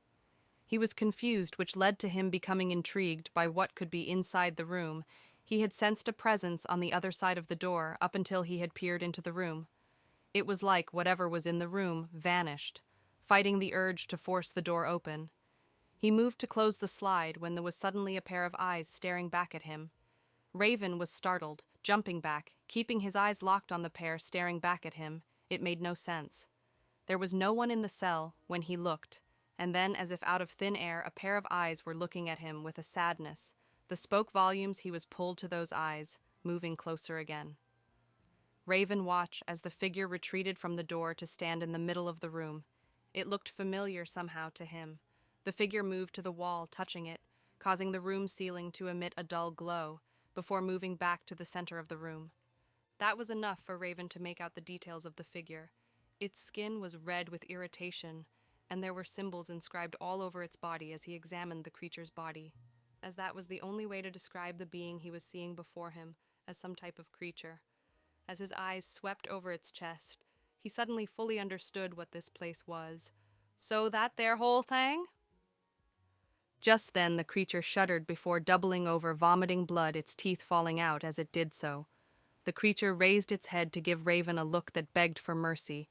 debating on if killing the creature was worth it or if he should stick to observing. While he debated, the creature began to sob, while its body pulsed and bulged in different areas, banging its head on the ground. Raven could only assume it was trying to knock itself unconscious. The dull thump of the creature banging its head was starting to irritate Raven, who told the creature to quiet down. While he thought seemingly unfazed by Raven's rebuke, the creature only continued its steady pace. The sound started to infuriate Raven, who without a second thought created a pocket of space, the size of the room, releasing a sigh of relief as the noise stopped. With the quiet, finally could focus on whether he'd kill the creature or not. It took him less than a minute to decide he would in fact not kill the creature, as that would raise suspicions, and that was a risk he wasn't willing to take with his mind. Made up, Raven left the hallway, headed back to his room. He had wasted enough time tonight. Tomorrow would be a busy day for him. He was going to start his journey to the capital. It was the symbol for silence, and it was used to keep sound from escaping the room. There was no time to investigate the room for more enchantments, as he had come to that room for a reason. He needed to find the blood they had taken from him. Seeing a cabinet across the room, Raven headed towards it before he stepped into a puddle of some sort. Looking down, he noticed that the puddle he stepped in was actually a pool of blood. Raven reappraised the room after stepping in the blood. That explained the copper smell. The room had something happening here beyond the brainwashing of children, but that wasn't his business. He needed to hurry before someone noticed he was in here. With no more delays, Raven found the vial of blood rather quickly. He tucked it into his waistband to destroy in a better location. Slipping out of the room, he heard a noise down the hall to his left that sounded like sobs. His curiosity getting the better of him, Raven moved down the hall to see who was sobbing. He only planned to observe whoever he found, so he figured it couldn't cause too much harm. The sobs grew louder as he traveled down the hall. The sobs were coming from beyond a red door similar to the one for his room, except it didn't have a knob. Once Raven reached the door, he saw that it had a sliding hole. Deciding that having come this far, he might as well open the slide to see what was on the other side was the only logical thing to do. Having made his decision, he pulled the metal across the door, peering in. Raven saw nothing, and the sobbing stopped. He scanned the dark room, his vision unimpaired by the lack of light. There was nothing there. He was confused, which led to him becoming intrigued by what could be inside the room. He had sensed a presence on the other side of the door up until he had peered into the room. It was like whatever was in the room vanished. Fighting the urge to force the door open, he moved to close the slide, when there was suddenly a pair of eyes staring back at him. Raven was startled, jumping back, keeping his eyes locked on the pair staring back at him. It made no sense. There was no one in the cell when he looked, and then as if out of thin air, a pair of eyes were looking at him with a sadness that spoke volumes. He was pulled to those eyes, moving closer again. Raven watched as the figure retreated from the door to stand in the middle of the room. It looked familiar somehow to him. The figure moved to the wall, touching it, causing the room's ceiling to emit a dull glow before moving back to the center of the room. That was enough for Raven to make out the details of the figure. Its skin was red with irritation, and there were symbols inscribed all over its body. The following morning brought chaos as Felix came storming through, raging about someone having broken into their facilities and destroyed an important experiment. This was not the direction Raven wanted to start things. He was hoping to get a moment of free time during whatever time they had to escape. He had seen a stairway when he was being taken to the cell with the other children, and if his theory was correct, they were underground in some type of subterranean town being used to house them away from any prying eyes. Having Felix and the other elves that were there on high alert wasn't ideal. This turned out to be an unfounded worry, as Felix decided to have the children continue with their training. Raven's luck didn't hold out. That day he was assigned something called endurance training, which was overseen by Felix, who took them to a field. There was a post on the border of the field stuck in the ground. Turning to the pair, Felix announced that the two would spar, with the loser being tied to the post for the next 2 days, to test how they did without food. At those words, the girl's eyes widened, looking at Raven, who, despite having the physical appearance of a child, still stood a foot taller than the girl. Raven, for his part, was debating throwing the fight, but being tied to the post could be troublesome. If they used some type of enchantment to keep him bound there, he'd have to win and see what else his training held for him. The match was short. Raven wasted no time in restraining the girl, but Felix had insisted that the loser must be incapacitated. Sighing in annoyance at the man's desire to watch children inflict pain on one another, Raven released the girl and stepped back, letting her get to her feet slowly before delivering a quick right hook that sent her toppling over. Felix walked over to check the girl, doing so by stepping on her hand. Getting no response, Felix told Raven to sit her against the post. It was just as Raven had feared. Felix had used an enchantment to bind the girl to the post before leading him to the far side of the field, where he told him that the second part of the endurance training was for them to spar. Felix was smiling viciously at the boy as he thought of how he got another plaything for the day. It had been too long since he'd been able to cut loose, especially considering this morning's debacle. Their most promising experiment was found dead in its cell. The scientist told him it was due to a lack of oxygen, and there was no one for him to blame, so this boy would have to take the brunt of his frustrations. Raven looked at the man in shock. Did he really make children fight him one-on-one in the name of training? If he understood correctly, this was to be a spar with only two rules: no killing, and the only way to win was to knock your opponent out. It sounded simple enough, but the look on that man's face spoke volumes. This was meant to be a way for the man to vent. Raven decided to play along for now. Taking a stance, he waited for the signal to start. That cheating son of a bitch. Raven was furious. Not only did Felix not give a signal to start, but he was using his powers on someone he thought was a child. Raven decided to drag the fight out, dodging the piercing shadows that Felix controlled. It wasn't hard, as the man's movements were sloppy and uncoordinated. Felix was having a great time. His prey usually didn't last long in the endurance training, but the boy had taken the surprise blow from his shadows and kept moving, and now the boy was dodging his attacks, if barely. That was fine. He had a surprise waiting. Raven was growing bored with the game of cat and mouse, and was beginning to doubt that this man had anything else to offer in the way of skill. He was letting himself be herded into a corner, but that was taking too long. Deciding to push the envelope, he ducked under the next shadow strike and charged toward Felix, hoping the man would take advantage of his exposed position. It seemed the boy had given up running and was coming to attack him. This was perfect. He no longer needed to get the boy into position. He could use it now. Gathering a massive amount of energy into his hand, he launched a piercing shadow at the boy. Raven watched Felix launch the shadow at him and planned to dodge when it split into 8 separate shadows that attacked from all directions. He heard Felix's laughter, which made him pause. In that moment, he was skewered by the shadows. Felix couldn't believe it. The boy had stopped running, letting the shadows pierce his body. He was a little disappointed, if he was being honest. He wanted the boy to struggle till the very end, being crushed in spirit before his body.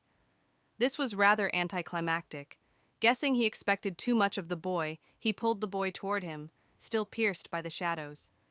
He had avoided the vital organs since he wasn't allowed to kill the children, but beyond that, he could do as he pleased, so it had become his hobby to see how close to death he could get the children. Once Raven was a few feet from Felix, he lifted his head to the surprise of the man and asked him in a bored tone, "Is that your whole thing?" Not sure how to respond, the man stared at him blankly, his mind still trying to register how Raven could be conscious after the amount of blood he had lost. Seeing the man didn't seem to understand him, Raven repeated the question, adding more context. "This attack, the slitting shadows trying to corner me, was that your whole thing?" The man finally responded, asking, "What are you?" Seeing that this, in fact, was the man's whole thing, Raven decided he'd wasted enough time in this school. Looking the man in the eyes and smiling, he replied in a Cien before watching the man collapse, landing on his feet. Once the shadows dissipated, his wounds weren't bleeding freely like the man expected, which only heightened the sense of dread he was now feeling as he couldn't move his body. Looking down on him with a sickly, sweet smile, the boy who claimed to be a Cien spoke, asking him how to leave this place, who was in charge of this territory, and how far from the capital they were. Felix remained silent. The man put on a much braver face than he actually had. When the torture started, it had only taken Raven trying to pull his eye out of the socket with his bare hand for Felix to divulge everything he knew. Most of it was useless information about the school and what they did there, but he did know the answers to Raven's questions, and that's all that mattered. Surrounding the man's head in a pocket of space, he walked out of the training field toward the cells they had kept them in. Having made it to the room with little trouble, Raven checked to see if there were any enchantments that Felix had failed to mention. There weren't any from what he could tell, which meant that so far everything Felix had said was true. All he had to do now was go up the stairs, which would take him to a shed. According to Felix, the shed was unguarded, because unless you had the forest blessing, the tree elementals would attack. With no way to get the blessing, Raven was planning to exit the forest as quickly as possible. Battling the forest wasn't his idea of a good day. The stairs went on for what felt like an eternity into the unending darkness. And then there was a dull light, and Raven was stepping out into a small shed. It was empty, save for a desk and a cabinet. Deciding to check them before exiting, Raven found what looked like a request for more funds. It was being denied. With the letter, however, was a small note instructing them to come collect Munum to send to Lord Furls. From what the note said, the location of Munum was somewhere just beyond this forest to the west. That, however, did nothing for him since he had no idea what the treasure actually was. Discarding the letter, he continued to check the desk, finding 4 glass spheres that looked like they contained some type of liquid.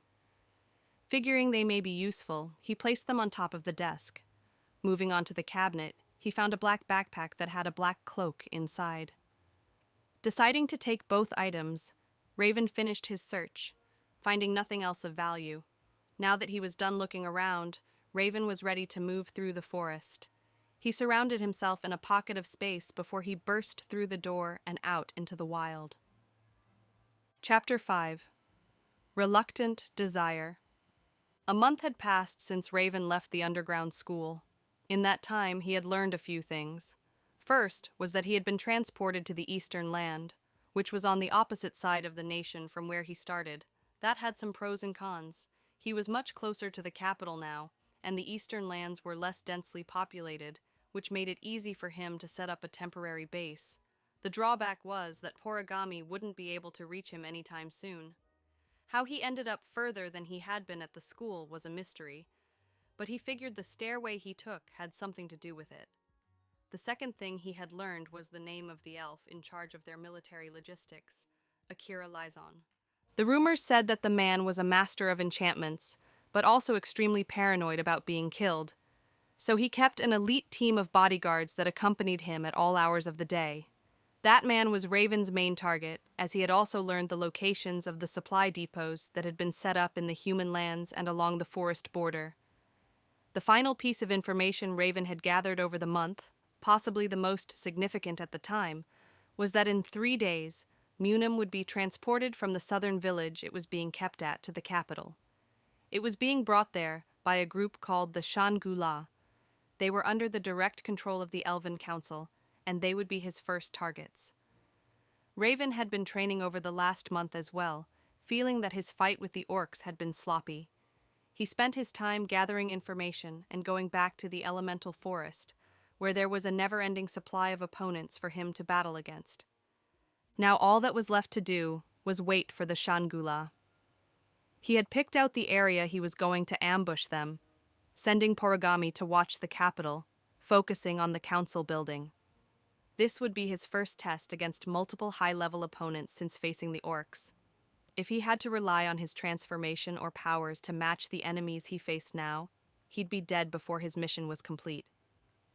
With that in mind, he started his journey to the ambush point, wanting to be there well before his targets. The ambush point was a small clearing that was surrounded by trees.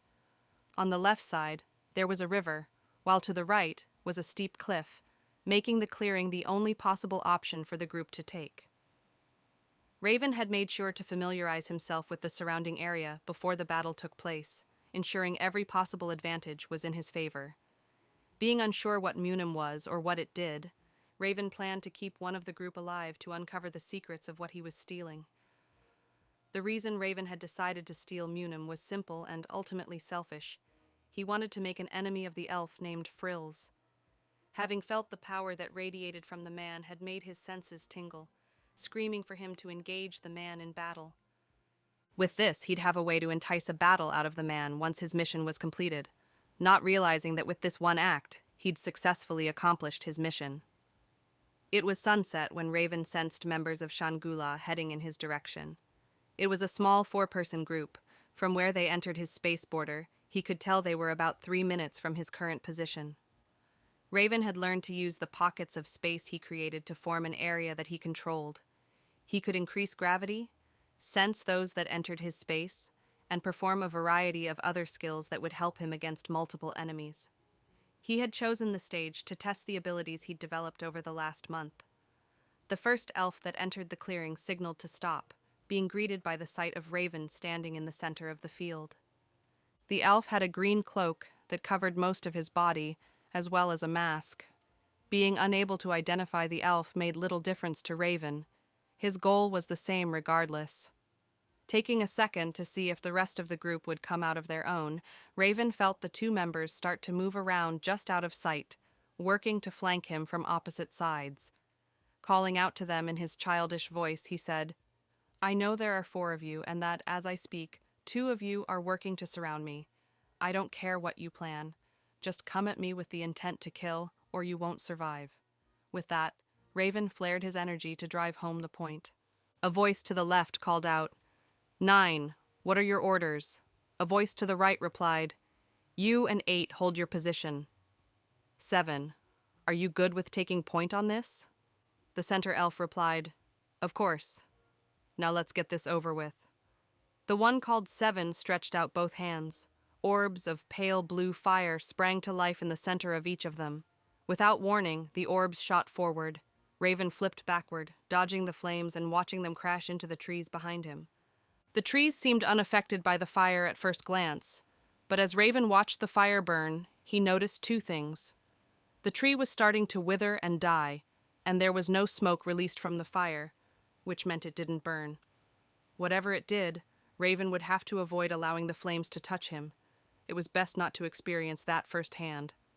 Seeing the face Raven made, 7 called out, "Don't be afraid, little boy. If you surrender now, we'll make this quick." Ignoring the elf's taunts, he threw a glass sphere, like the ones he had found in the shed, high into the air, letting it arc toward the elf, shattering at their feet.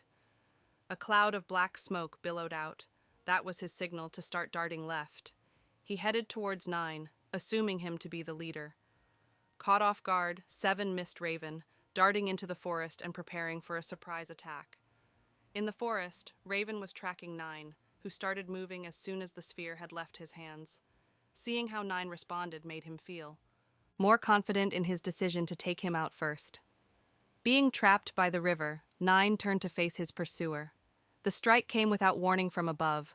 9 was only able to block the sword with shadow, due to years of experience in combat. Raven wasn't surprised the strike was blocked. He would have been if it hadn't been. He had heard that the Shangula were some of the most trusted and relied upon elves in the nation. Raven kept his attack up, not giving the elf a chance to counter. This kept up until Raven moved to deliver an unavoidable strike. 9 used the tree's shadow to knock Raven back. Getting off the ground, Raven stated in an excited tone, "You're much better with those shadows than the last elf I killed. He was a novice compared to you." Ignoring the bait, 9 waited for the boy to attack again. All he had to do was keep the boy here while the others escaped. As if reading his mind, Raven called out, "If you think stalling me here will give your companions a chance to escape, think again." As soon as you entered the clearing, I created a field around it, with 100 times the gravity. It's like walking into a solid wall. So I'm sure they'll be joining us shortly. Oh, I think I feel them coming now. What will you do? If they couldn't escape, then they would have to fight. Things weren't going as planned for the Shangula. Their leader had attempted to stall the boy they had come across, but there was some type of barrier preventing them from leaving the area, and now they were racing back to their leader. Defeating the boy was the only option now. Dodging a shadow strike, Seven and the others were greeted with the sight of their leader sitting with his back pressed against a tree, panting and covered in blood. They rushed to Nine's side, with 8 calling orders to the others. 7, watch the area. I'm going to heal 911. I need you to set up a 3-layer barrier. Raven watched from above as the elves gathered below him, focused on their leader, proving his decision to target him first as correct. Before Raven could swoop down to attack, the one called 11 stretched out one hand, sending out 3 barriers, each a different shape. The first barrier was in the shape of a pyramid, golden in color. Inside of that was a red cube, with the final barrier being a green sphere. Dropping to the ground, Raven approached the barrier cautiously, stopping a few feet away. He decided to toss a glass sphere at it. The sphere didn't shatter. Instead, it seemed to evaporate on contact. Inside the barriers, 8 was healing their leader, with the others watching the boy circle them. "How's the healing going?" 9 replied between grunts. "Don't worry about me." "Watch that little bastard. There's more to him than meets the eye." I don't know how, but when he sensed you guys coming, his speed dramatically increased, and he severed the tendons in both arms, making them useless. But he left me alive? Raven had circled the barrier before taking position in front of it, calling out, "I'll say this once more. All of you attack me with the intent to kill. There is no escaping. If you hope to leave this area, you must kill me." The forest fell silent, save the sound of the rushing river. Inside the barrier, 9 got to his feet, moving his arms slowly, testing their range of motion. Once satisfied, 9 turned to the group. "It's time to end this. We're going to show this cocky brat our sword and shield style." The group nodded in understanding. 7 stretched his hands before summoning 6 orbs of fire, launching them at Raven, who was surprised when the barriers parted to allow them through before closing. Forced to dodge them, he was sent flying by a shadow of a tree. Understanding dawned on Raven the instant the shadow had struck him. They used the barriers as shields, with 7 forcing him to dodge attacks, while 9 used the shadows in the area to attack him from. His blind side could prove troublesome. Raven started gathering mystic energy while trying to stay out of the way of the combination attack. 11 was panting heavily. Even with 8 providing additional mystic energy, the strain of maintaining the barriers was taking its toll. The boy seemed unfazed by the battle of attrition the two sides were currently engaged in. Raven was having a great time. The teamwork displayed was flawless. Even the slightest misstep was punished, but they were starting to slow down. The time it took them between attacks was growing. It was time to finish things up. 9's voice broke the silence. "We need to end this quickly, 11. How long can you maintain the barriers?" "I'm not sure. It feels like an ocean is crashing down. I've never felt pressure like this before. If 8 keeps supporting me, maybe another 5 minutes. If not, another 2 minutes." That wasn't long.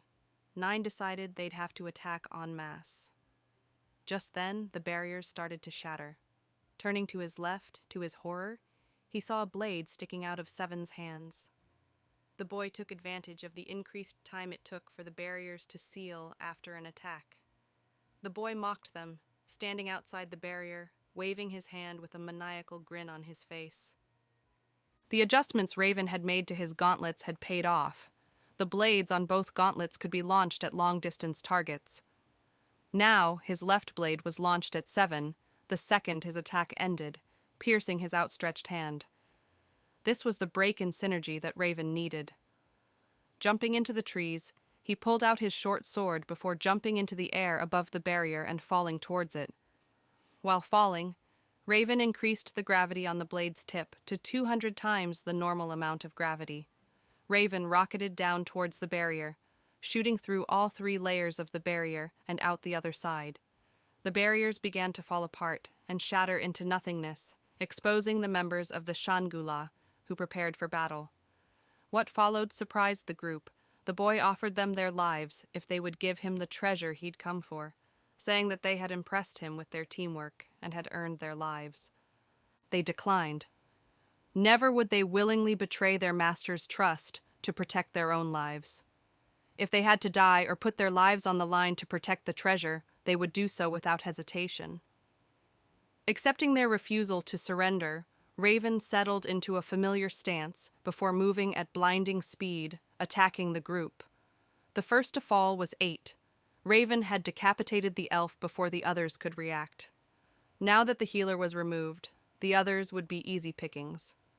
7's right hand was useless, but that only made his fight for survival more fierce. He had gotten kicked and sent flying, separating them from the leader and 11. 7 stood back to a tree, hoping to avoid being snuck up on. All the noise in the forest sounded like footsteps coming closer from all directions.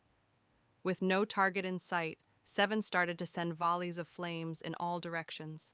A stabbing pain filled 7's body. Having no time to process what happened, 7 fell to the ground as the blade was pulled out. Laying there in a pool of blood, 7 saw the boy walk from behind the same tree that he had his back against, blade dripping with his blood. The boy walked past 7 without a second glance, already thinking about his last 2 targets. Back in the clearing where the group had come in, 9 and 11 stood back to back, watching for an attack. Figuring with the open space they would see the boy coming. No more sneak attacks or picking them off one by one.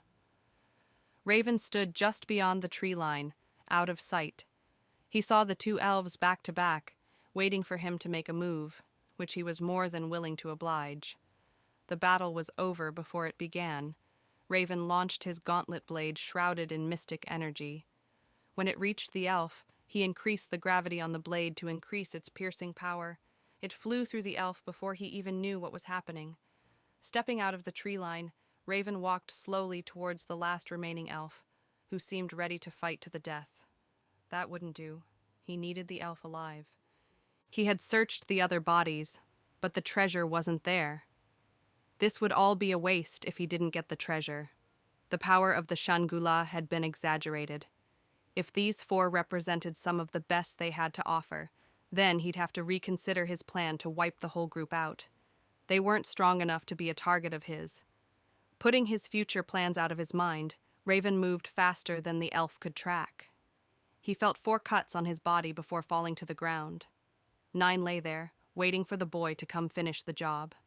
The boy appeared, smiling, looking down before asking a simple question. "Where is Munim?" The conversation that preceded was one of the worst experiences of 9's life. The boy had left him in the clearing what must have been hours ago, but not before torturing him for information on the treasure. 9 wanted to hold out and keep his elven pride, but the boy seemed perfectly content with that, seeming to take pleasure in torturing a person. To be honest, 9 was more confused to still be alive after the ordeal. Once the boy obtained the treasure from 11's body, he had left the clearing muttering something about having too high of expectations. 9 expected the boy to finish the job after getting the information, but he only walked away, never even looking back, as if he'd already moved on from what happened. That thought broke 9's spirit. They had been a footnote in this boy's journey. It seemed not even worth a second thought. That night, Raven sat staring into the fire, reflecting on the day's events. Pulling out a ring, he lifted it up to examine it in the firelight. Munim had turned out to be that very ring. It was made of black and silver crystal. The colors seemed to flow in and out of one another. The ring was truly beautiful. It was funny that this tiny thing was one of the elven treasures. But more than that, the ring was said to hold great power. During his exchange with the elf, he learned the legend of Munim. He wasn't sure if he believed it, but regardless, he placed the ring on his right hand. That elf lord had wanted it, and now he had it. That was enough for now. Besides, he needed to prepare for his next mission. There was a chance that Akira Lizon would be conducting an inspection of the supplies leaving for the Western campaign. Raven suspected that the inspection was more of a show of power by the elves, since it would be orcs transferring the supplies this time. It was rare for orcs to be so close to the elf capital. Not one to miss an opportunity, he would be sure to be present for this inspection. He'd be forced to infiltrate the council building if Akira wasn't there. The thought of that wasn't pleasant. If it got to that, he'd have to adjust his time frame for being in the Elf Nation. He'd planned on 6 months, including the time it took to infiltrate the nation itself. That would mean missing the changing of the overseers in the human nation. The orcs rotated every 6 months, with the next rotation being a month away. He couldn't wait a year for his chance to make it to the Orc Kingdom, where he'd complete his mission. Raven spent the rest of the night preparing himself for the task to come and checking his gear. Since upgrading his gauntlets, he'd made 3 sets of blades. He hadn't recovered the ones used against the Shangula. He'd been so focused on getting the treasure that he'd forgotten them. As the sun started to rise, Raven was making his way towards the capital. The inspection was that morning. The best time to attack would be when the inspection was complete. That would be the moment of the lowest tension, and the orcs would be gone, limiting the interference from outside parties. This was a precision mission. The elite guard would be present, and allowing them to set up and use their teamwork the way the Shangula did would mean failure. He needed to be able to take them all out before anyone noticed they were missing. He didn't want to draw the attention of the capital, not after all he'd been through to get this opportunity. The capital came into view just as the sun broke the horizon. Everything was moving on schedule. It wouldn't take him long to make it to the supply depot where the meeting would take place. It was a mile outside of the capital. It was where most of the weapons were stored for war. Keeping it close to the capital allowed the council to monitor it and make quick decisions in times of war.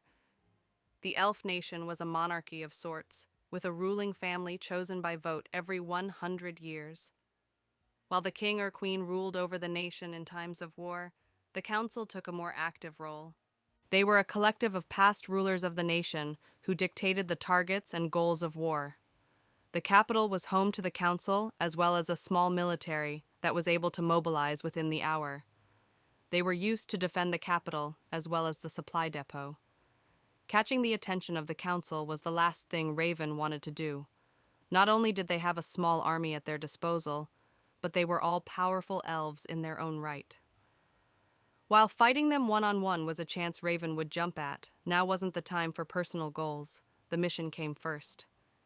Just as Raven was walking past the main road into the capital, he felt the ground shaking as the sound of marching filled the air. Moving quickly into the canopy of the nearby trees, coming down the street was the council's army. Raven could tell that this wasn't just some drill, as they were armed for battle. The army moved swiftly through the forest like a rushing river. Raven watched as the last elf vanished into the distance before dropping down to continue on his way. Chapter 6. Lucky, Unlucky. The morning was filled with chaos for Akira. This was not how he had envisioned this day going. He was forced to send the city's military force out towards eastern lands. He had received a message in the middle of the night from the kingdom issuing an order to wipe out the cult of dark elves. The dark elves had been a problem for the Elf Nation. They had been using forbidden rituals to obtain powers said to rival the gods. Akira wasn't sure how true the claims of power were, but what he did know was that this group was gaining support, being attractive to the younger elves who saw the boundaries set up by the gods as useless. Why would they want to limit the amount of power they could achieve?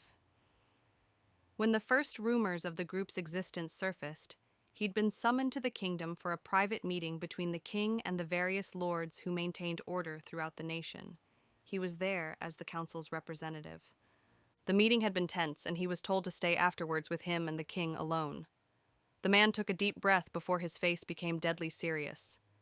He had been told that beyond the unrest the group was causing in their nation, the gods had sent signs showing their displeasure for the group's existence. The king went on to say that he suspected one of the lords to be behind the uprising. If that was the case, Akira could understand why the king hadn't mentioned the gods. Better to give out only what was necessary. The conversation was short, but the point was clear. The council needed to know the true happenings of the nation so that when it was time to act, they could. It seems that time was now. It was out of Akira's hands at this point, so he focused on the remaining task for the day. He was supposed to be meeting with a group of orcs to transfer the next shipment of supplies to them. Once they left, all his work would be done, and then he could focus on the enchantment he'd been working on. Stepping out of his house, Akira's bodyguards appeared before him, each wearing a dark purple cloak, hiding their bodies and potential weapons from view. As their leader moved, so did they. Raven was delighted by the looks of things. The capital's military force wouldn't be present during his mission. Now, all he had to worry about was the bodyguard that Akira kept with him. Figuring out a way to separate them wasn't looking promising. Every scenario he thought of had him battling them all. That wasn't the most ideal situation, but without more time to set up a better plan, he'd have to make do. The supply depot came into view between the trees. As Raven was moving closer to check the surroundings, he felt a familiar tug on his mind he hadn't felt in months. Responding, he was flooded with the rush of thoughts and emotions of Porigami. It was enough to make him pause to process everything. The one thing he knew for certain, Porigami was coming, and that meant that if things got bad, he'd only have to hold out until his trump card came into play. This day just kept getting better and better. The supply depot didn't have a staff or guards. It was a large building with no door. From the information Raven had, you needed to deactivate the enchantment to gain access to the building.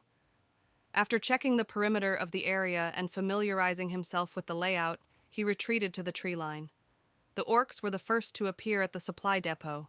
It was a group of 10. There were 4 captains and a commander in the group. Raven could tell that the group was full of veteran warriors.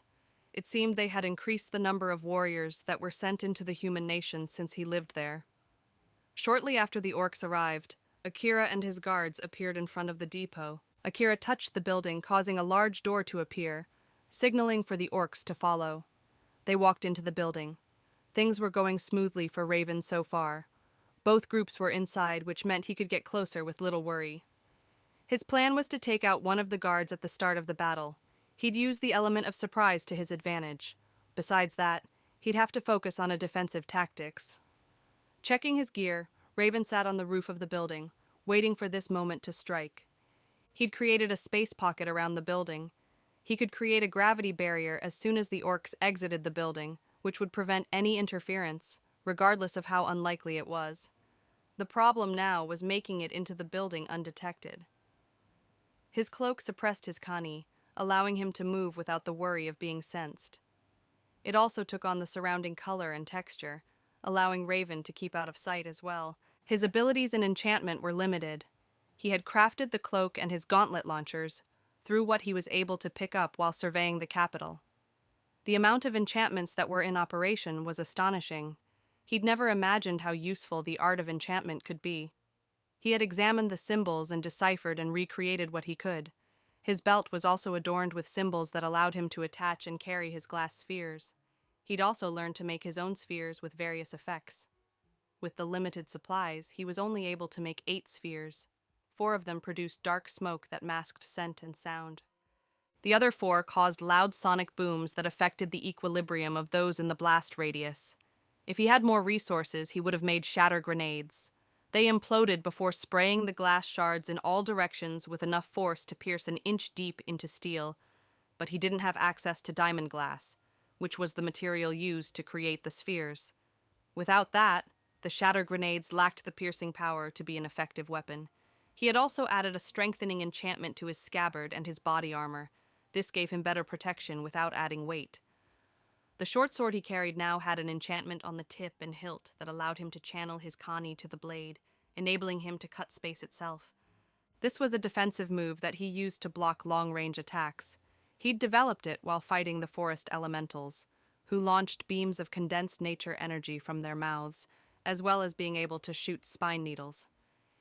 He'd tried using the tears in space as a means of travel, but he found that it didn't affect anything living. Finishing up his last-minute check, Raven moved to the edge of the building to wait.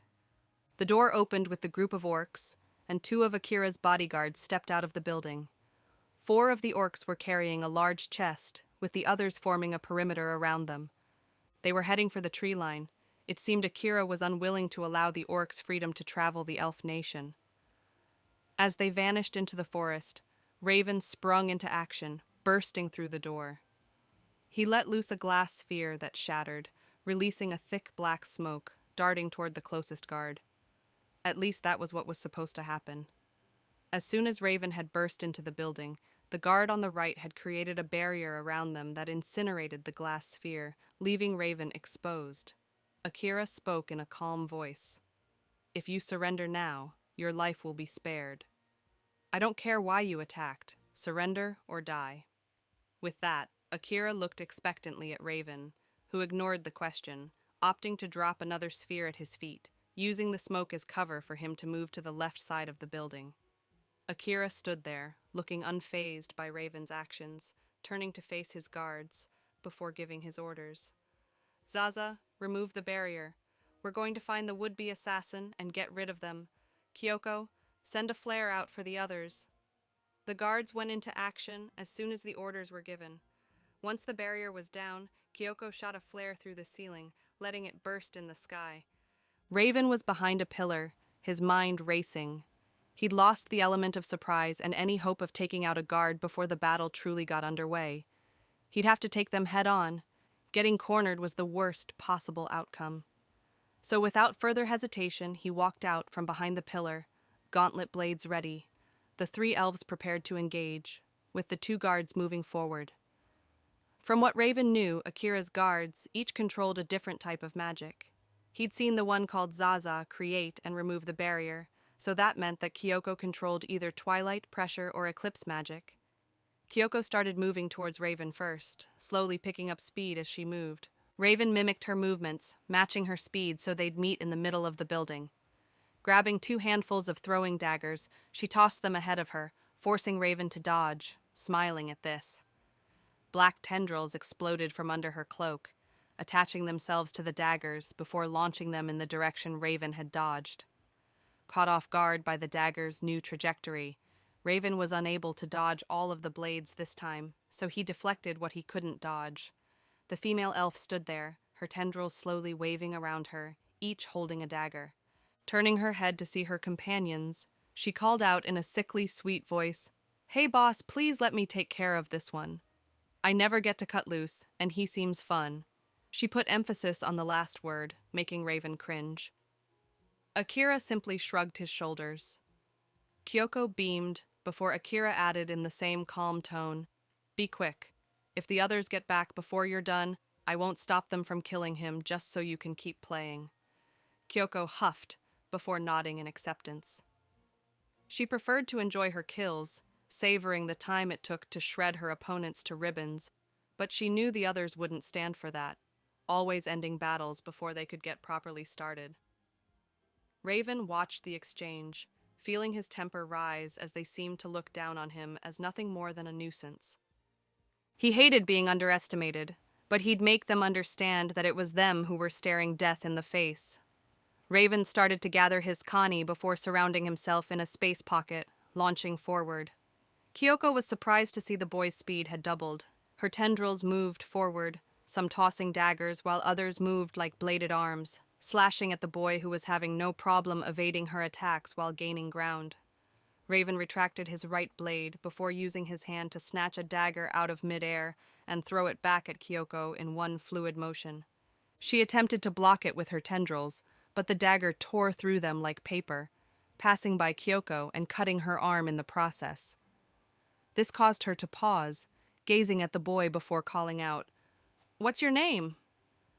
"I didn't care before, but it seems you have some skill. I like to make note of the skilled warriors I kill. Besides, you know our names," waving a tendril in the direction of the others. Deciding that there was no harm in allowing them to know his name, he replied, "Raven Lepkey, and since we're making requests, would you allow me to kill your boss?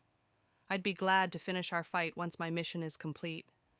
Kyoko burst into laughter. "Do you hear that, boss? This one thinks he can take you out." Then her face went deadly serious. "I think you misunderstand our roles. As the boss's bodyguards, we don't protect him. We stop small fries like you from interfering with his plans. Our powers combined don't compare to his, regardless of what the others may think. Be grateful you aren't worthy of his time. I think it's time I show you your place." With that, her tendrils shot forward, moving at blinding speeds. They passed through each other, which gave them greater versatility. Instead of dodging as he had before, This time he decreased his personal gravity further before rocketing towards Kyoko, who was unable to react physically in time. However, her tendrils were controlled by her mind, which was screaming, "One thing, protect me!" The tendrils swarmed around her. It mattered little as Raven struck out with his fist, smashing through them and landing a blow on the elf. He retracted his left blade as he started a combination of punches, as the woman's shadows tried in vain to protect her. Raven landed a vicious uppercut that sent the elf flying into the pillar where the others were. Raven settled into his stance, watching the group. Rushing into the other two was unwise. Better to let them come to him. The technique he developed was working flawlessly. He created a space aura that surrounded his body. This allowed him to manipulate the effects of space on himself. He was using that now to lower gravity around him, letting him move faster while increasing the gravity that affected his limbs while attacking, increasing the power behind them, letting him smash through most things with little issue. This was a smaller version of the space field he created in the clearing when stealing Munim. This version used less of his Kani, but it meant he could only affect his own space. The trade-off was worth it. He planned to only use that if the other guards appeared before he'd finished what he came to do. Kyoko was picking herself up, waving off Zaza, who had moved to provide aid. She wiped a trickle of blood from her mouth before looking at Raven, stating, "There won't be a second time. Playtime is over." With that, she undid her cloak, letting it fall to the ground, revealing a burgundy and dark gray bodysuit. Watching her movements, Raven was curious about what she planned to do as she stretched out her arms before flaring her Kani. The shadows in the room swarmed her body, covering it in black shadow, leaving only her eyes visible. Then she vanished. For the first time since Raven had come into the building, Zaza spoke in a low, baritone voice. "I guess this will be the end of our entertainment, huh, Master?" Akira nodded, but kept his eyes locked on Raven, who he'd been watching the entire time. The boy gave him an uneasy feeling that years of experience taught him not to ignore. The boy was a virtual mystery. He'd shown no abilities outside of having excellent combat skills. His power and speed were probably the work of abilities, if his body was anything to judge by. A silence fell over the area as seconds stretched, with Raven waiting for the inevitable attack that came. His wait was short as the blow came from behind him, knocking him off his feet. Recovering from the blow quickly, Raven looked around to see that Kyoko had vanished, which meant either she was invisible or had some other means of moving around that allowed her to disappear and reappear at will. Another strike came from the left side, this time staggering him, but Raven managed to stay standing. Closing his eyes, he stretched out his aura, allowing him to sense anything inside of the pocket of space. The next blow came from behind again, which Raven blocked, leading to an intense battle where each strike came in rapid succession. With the use of his aura, he was able to pick up the attack pattern. It was time for Raven to go on the offensive. Sensing a presence forming behind him, he lashed out, backhanding the form, which dispersed. That one counterattack told Raven all he needed to know. The woman had turned her body into shadow. He'd felt the same dispersing from the tendrils before. It was the only possible answer. If she was shadow, then she probably was using the shadows in the room to move and attack. He needed to force her out into the open, or he could attack the others in hopes that she'd appear to join the battle. It had been 10 minutes since Raven entered the building. With time ticking, he decided that he could no longer enjoy this one-on-one. Left, right, below, left, behind, as each strike came, Raven grew more confident. When he felt the pull of energy that signaled an attack, he increased the gravity around him 100 times. As soon as Kyoko materialized, she dropped to her hands and knees under the pressure. That split second was all Raven needed to toss his concussion sphere at her. Kyoko's brain was racing before a loud bang and flash made her world spin. She couldn't tell up from down or right from left. This stopped her from focusing on dematerializing, and she felt herself losing consciousness. That break in momentum was all Raven needed to turn the tide of battle. Launching his gauntlet blade, it pierced her leg. Turning to the other two elves, he started moving towards them. This was unexpected, thought Akira. The boy had taken out Kyoko with relative ease. He'd taken on each of her attacks, learning them and creating a counter, all while in the midst of combat. Zaza started to move forward before being stopped by Akira's raised hand. The look on his master's face said, "Wait!" He wasn't sure what to do. His instincts said he should keep this boy away from his master, but he was duty-bound to follow his orders. He opted to stay where he was, slightly ahead of Akira, hoping that would be enough. Just as Raven took another step, there was an explosion that shook the building, sending shrapnel flying into the building, followed by two speeding forms. Raven was knocked across the room, slamming into a pillar. He hadn't seen the attack coming, but in the spot he previously held was standing a wild-haired elf who was glaring at him, while the second newcomer picked up Kyoko before walking over to Akira. The wild-haired elf's eyes never left Raven, who was starting to get up. Reaching the others, the wild-haired elf spoke, "What the fuck happened to Kyoko, and who the hell is that?" pointing at Raven.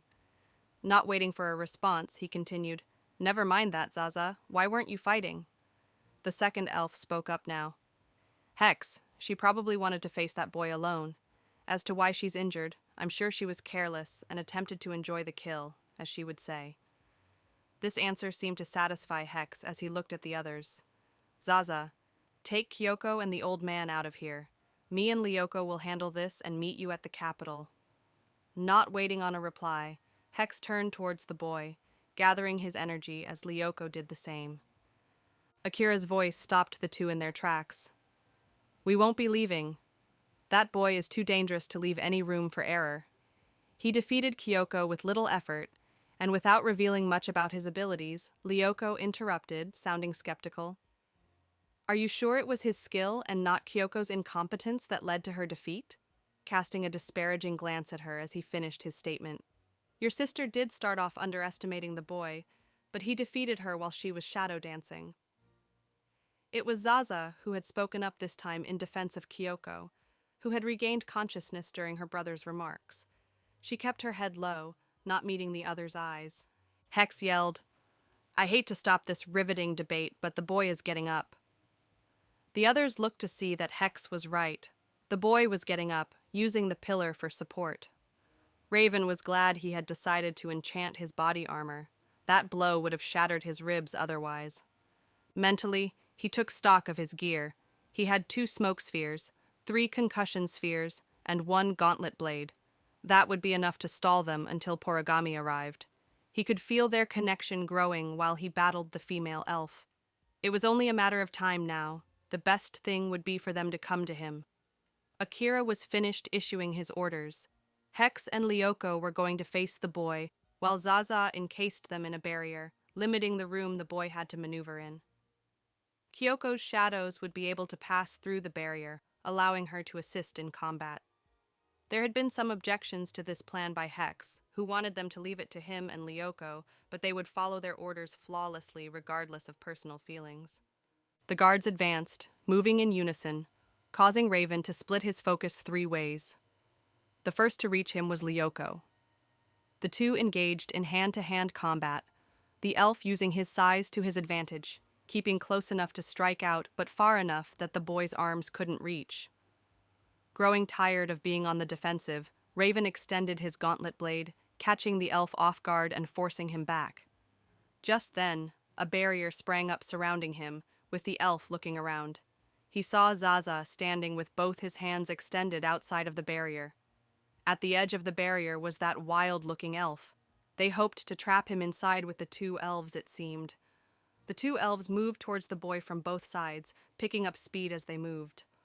Raven watched them approach, choosing to let them come to him. The first to reach him was Hex, who unleashed a barrage of punches. They were precise, with no wasted motions.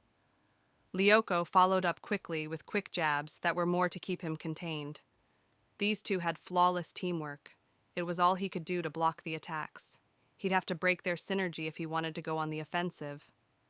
Forgoing defense against the pair's strikes, choosing instead to retaliate with equal viciousness, the battle became little more than a high-speed brawl, a whirlwind of limbs. The 3 were so engrossed that none of them noticed the tendril before it struck out, hitting the boy squarely in the chest, knocking him into the air before landing a few feet away. Recovering quickly, Raven looked to see that there was a black tendril extended from the barrier, looking back to where Zaza was standing, seeing Kyoko there, sitting on the ground, face fully focused on the scene before her. This was the combined powers of Akira's guards. They had him trapped with those two combat geniuses, while the woman used her tendrils to provide support. This was impressive. Overcoming this meant defeating all of them simultaneously. It was doubtful he'd be allowed to kill the two elves inside with him while those tendrils could interfere. He'd wait then. With that decided, Raven gathered his energy, creating his space aura. Then, moving faster than they could track, he appeared in Lyoko's face, unleashing a kick, which was intercepted by a tendril. Undisturbed by the block, he followed up by turning on his heel, moving to Hex, who met him. The two traded blows, with Raven slowly increasing in speed, giving him the edge over the elf. Lyoko joined the fray, the three a blur when a tendril struck out. This time it was dodged along with the elves. The speed Raven was moving at was straining his muscles, but he had to keep it up if his plan was going to work. The barrier had been shrinking ever since he'd been engaged in combat. It was almost impossible to notice at first, but when he'd been sent flying, he'd gotten to see a full view of what the barrier surrounded. Now, if he hadn't noticed that the crater he made when he pinned Kyoko to the floor was no longer inside the barrier, he wouldn't have noticed until it was too late. The tendril continued to strike out more frequently than before.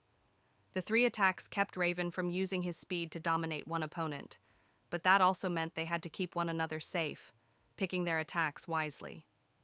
Akira looked on, his face betraying none of the confusion and frustration he was feeling. Whoever that boy was, he needed to be eliminated. His guards may not see it, but he was dictating the pace of battle. They were moving to the rhythm he dictated, and they were no closer to actually landing any of their attacks. What confused Akira was why the boy had opted for this instead of working to escape. He was keeping all the guards actively engaged in the battle, never letting the pace lapse for a second. Akira's thoughts were interrupted by the cawing of a bird. Looking to his left, there it was, a yata bird hovering over the barrier. Akira was sure the bird wasn't there seconds ago, watching it circle before it gave another caw as it dived towards the barrier. It passed through with no effort. Inside the barrier, Raven had been waiting for this moment. Porigami was hovering above, waiting for her moment to come to him. Deciding to use the rest of his spheres, he let them drop from his waist as he jumped backward, eyes closed. The spheres shattered, catching the elves by surprise. They were shielded from the brunt of the concussion spheres by Kyoko's tendrils, as she recognized the danger instantly. That was all Porigami needed as she dived towards Raven, who stood watching the tendrils part to reveal Hex and Lyoko, relatively unharmed. As Porigami landed on Raven's shoulder, starting to merge with him, mystic energy became visibly dense and bright, almost blinding the elves who looked on in confusion as waves of energy rolled off of the figure. Just as quickly as it had come, the mystic energy vanished, leaving Raven standing there, revealing his primal form, wings flapping slowly. Hex was the first to react to the new change, moving to engage Raven, hoping to stop whatever the boy had planned. Lyoko followed suit, being a step behind Hex. The two were focused on ending this battle quickly. Both started to gather energy, with Lyoko striking out first, sending 4 orbs of fire towards the boy. The orbs expanded to the size of beach balls, with Hex sending a wave of pressure twice as strong as what he used to blow the side of the building open. As the orbs raced towards Raven with their newfound speed, he watched them, drawing his sword before cutting the space between him and the orbs, which passed by him harmlessly moments later. The pair had no time to understand what they had just witnessed as they were rushed by the boy in his new form. Each blow from the boy was like being hit by a log. Lyoko set the ground ablaze to create space for him and Hex to shift tactics. Moving away from Hex, Lyoko started sending flame orbs at Raven in rapid succession, keeping the boy at bay while Hex gathered his energy. Raven dodged the orbs, choosing to see what the pair had planned while he worked on a way to escape the barrier.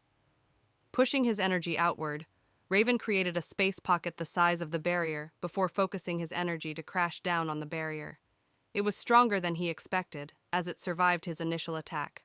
Before he could send another wave of energy towards the barrier, it seemed Hex was done preparing. The two met in the center of the barrier, each using their abilities to increase their combat power.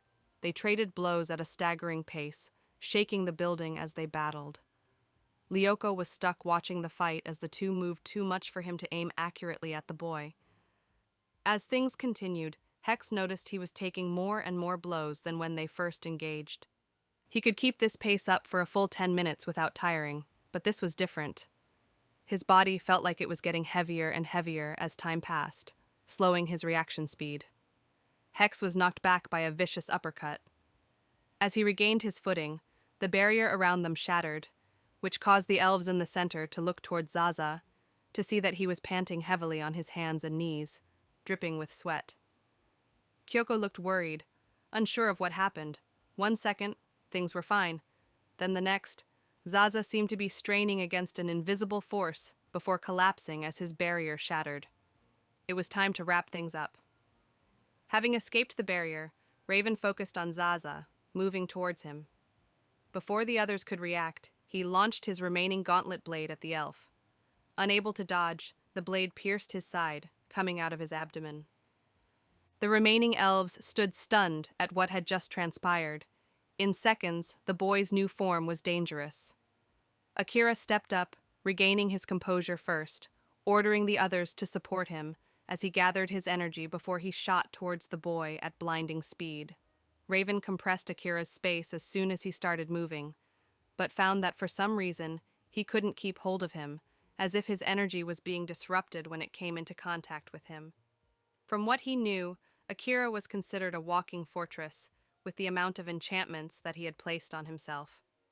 Akira was in his face in seconds, pulling out a curved sword and slashing at him in one fluid motion. Blocking the blade with his own, the two engaged in a sword battle.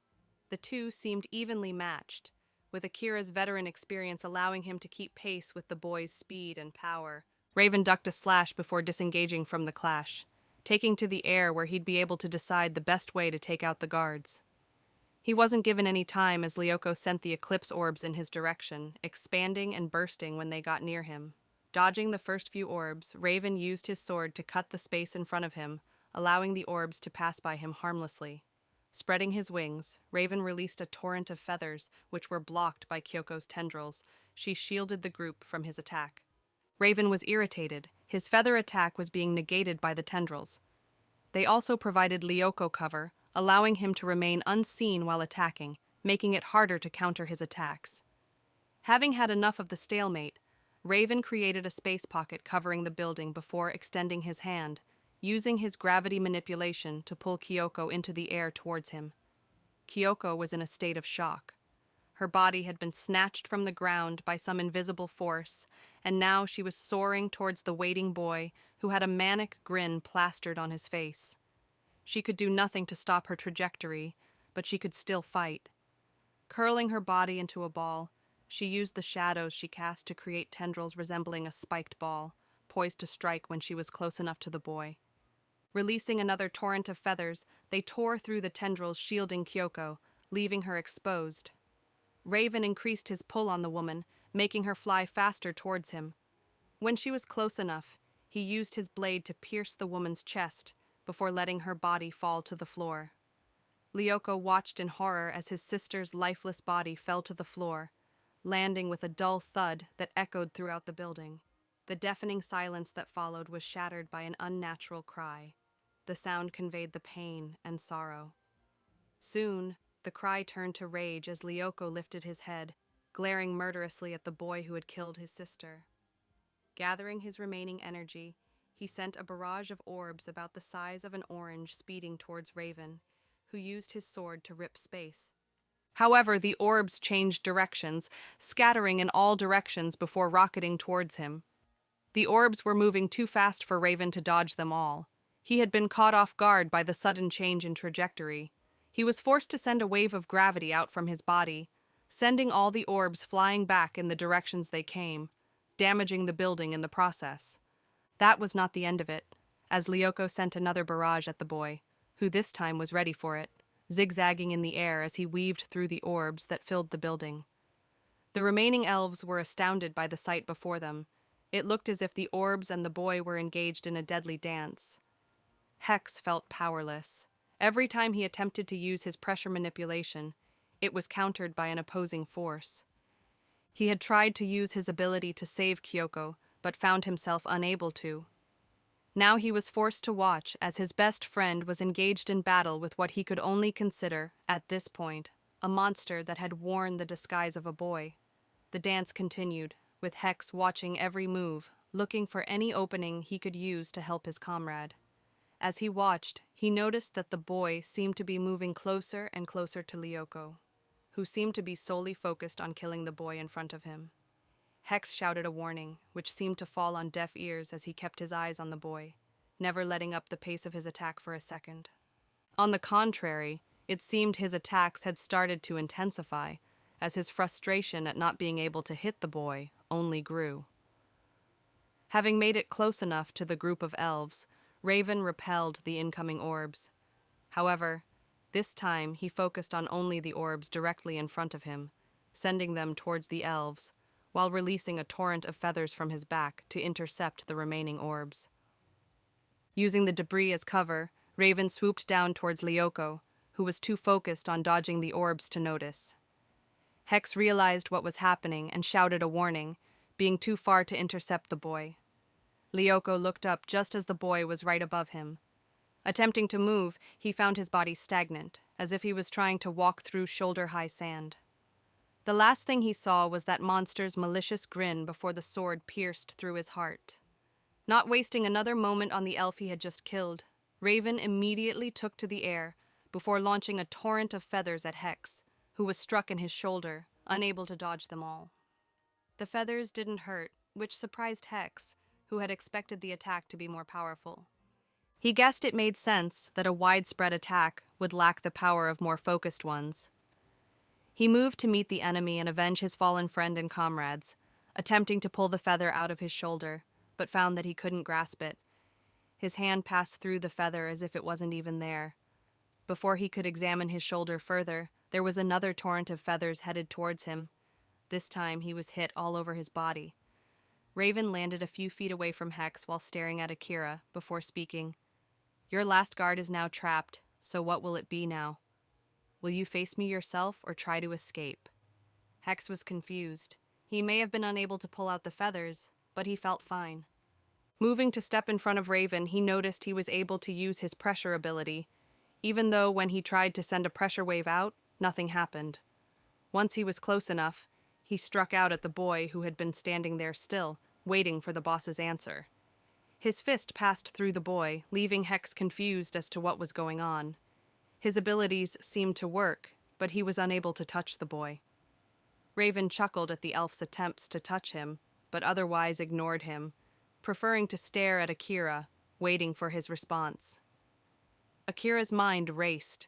He was confident in his enchantments and that he could escape, but that would leave this threat unchecked, and that couldn't be allowed. It would ruin him if word spread that he fled from a potential threat to the nation. Fighting was his only option. With a deep breath, he stilled his nerves, drawing his blade before it duplicated itself. With blades in hand, Akira was ready to face the boy.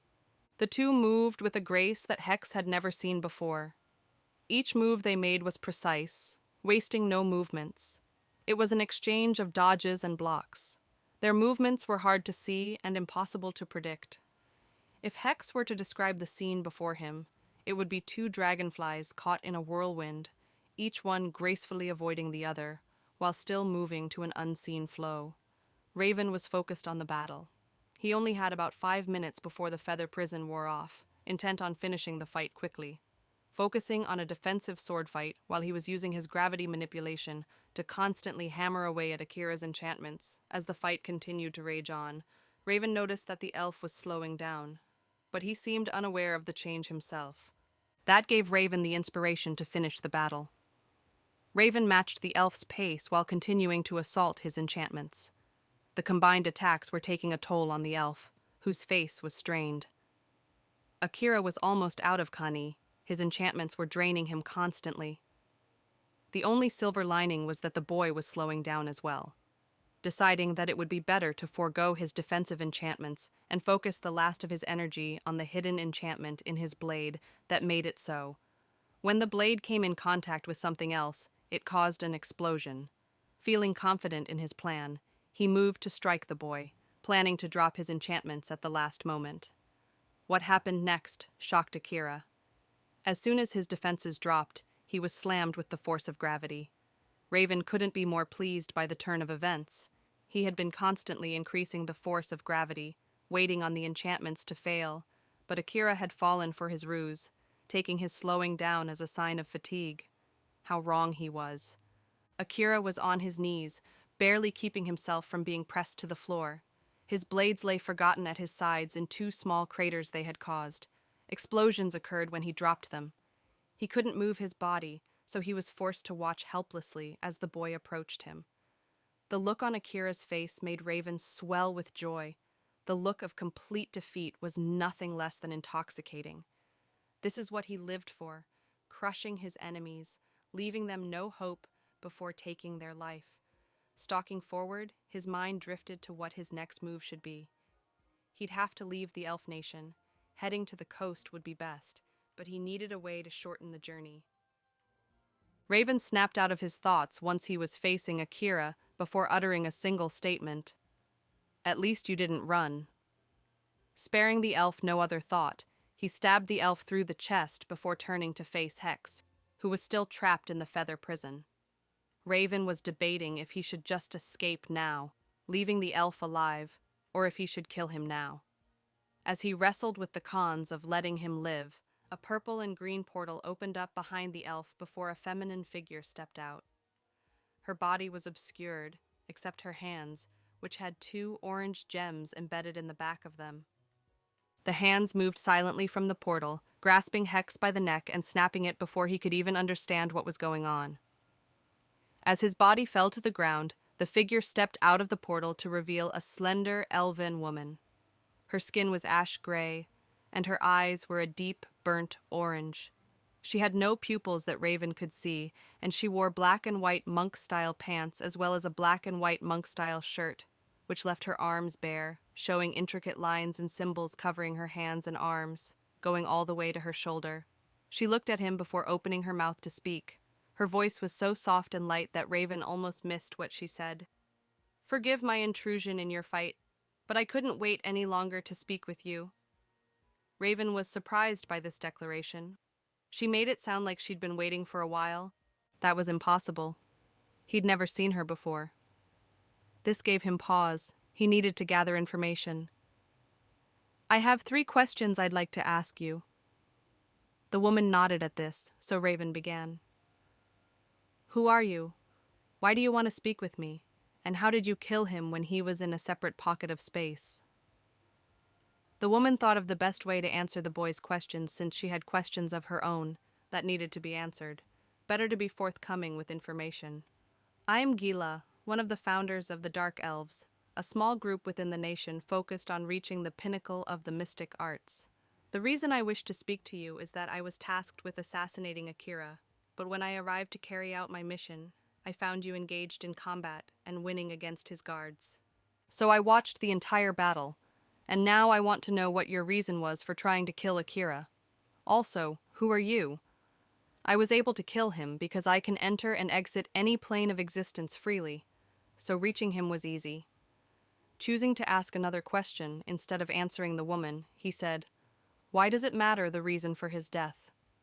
We both wanted him dead. Now he is." The woman's eyes narrowed, but she replied, "It matters because if this is an act of war or a threat to the kingdom, I'll kill you here and now. But if it is about his national position, then we are in agreement. He did need to die, and there is no issue. So which is it?" Raven thought about how best to answer this question and avoid a fight. "I have been banished by the Cien Nation because I believe we should stop the Elf-Orc alliance, so I've decided to take on that task myself. With his death, the elves will have lost a diplomat and tactical advisor for this campaign. Without him, the council will be slow to act, and I will have the time I need to weaken the Orc nation. Target their monarch, crushing this union in full. I'm uninterested in the Elf nation and its affairs." That was perfect, thought Gila, as doing battle with the boy before her was an unpleasant thought. While it was true she could move through the space he created, The overwhelming sense of power that she felt when she first entered his space made her wary of a potential conflict. The outcome was uncertain, but that no longer mattered since they had similar reasons for wanting the man dead. The elf nation expanding was fine, but this intrusion of orc culture into the nation was unacceptable. They were little better than beasts, and allowing them to mix couldn't happen.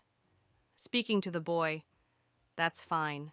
It seems we agree that this alliance is unacceptable and must be stopped. I have a proposition for you.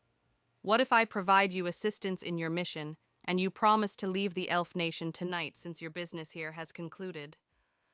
Raven thought it over before agreeing, but asked, "How do you propose I make it out of the center of the nation in a night?" The woman smiled, replying, "I can create portals that allow me to travel to any location I desire, as long as I have a clear image of it." Satisfied with the answer, Raven asked if she knew of the Lee Harbor mountain range.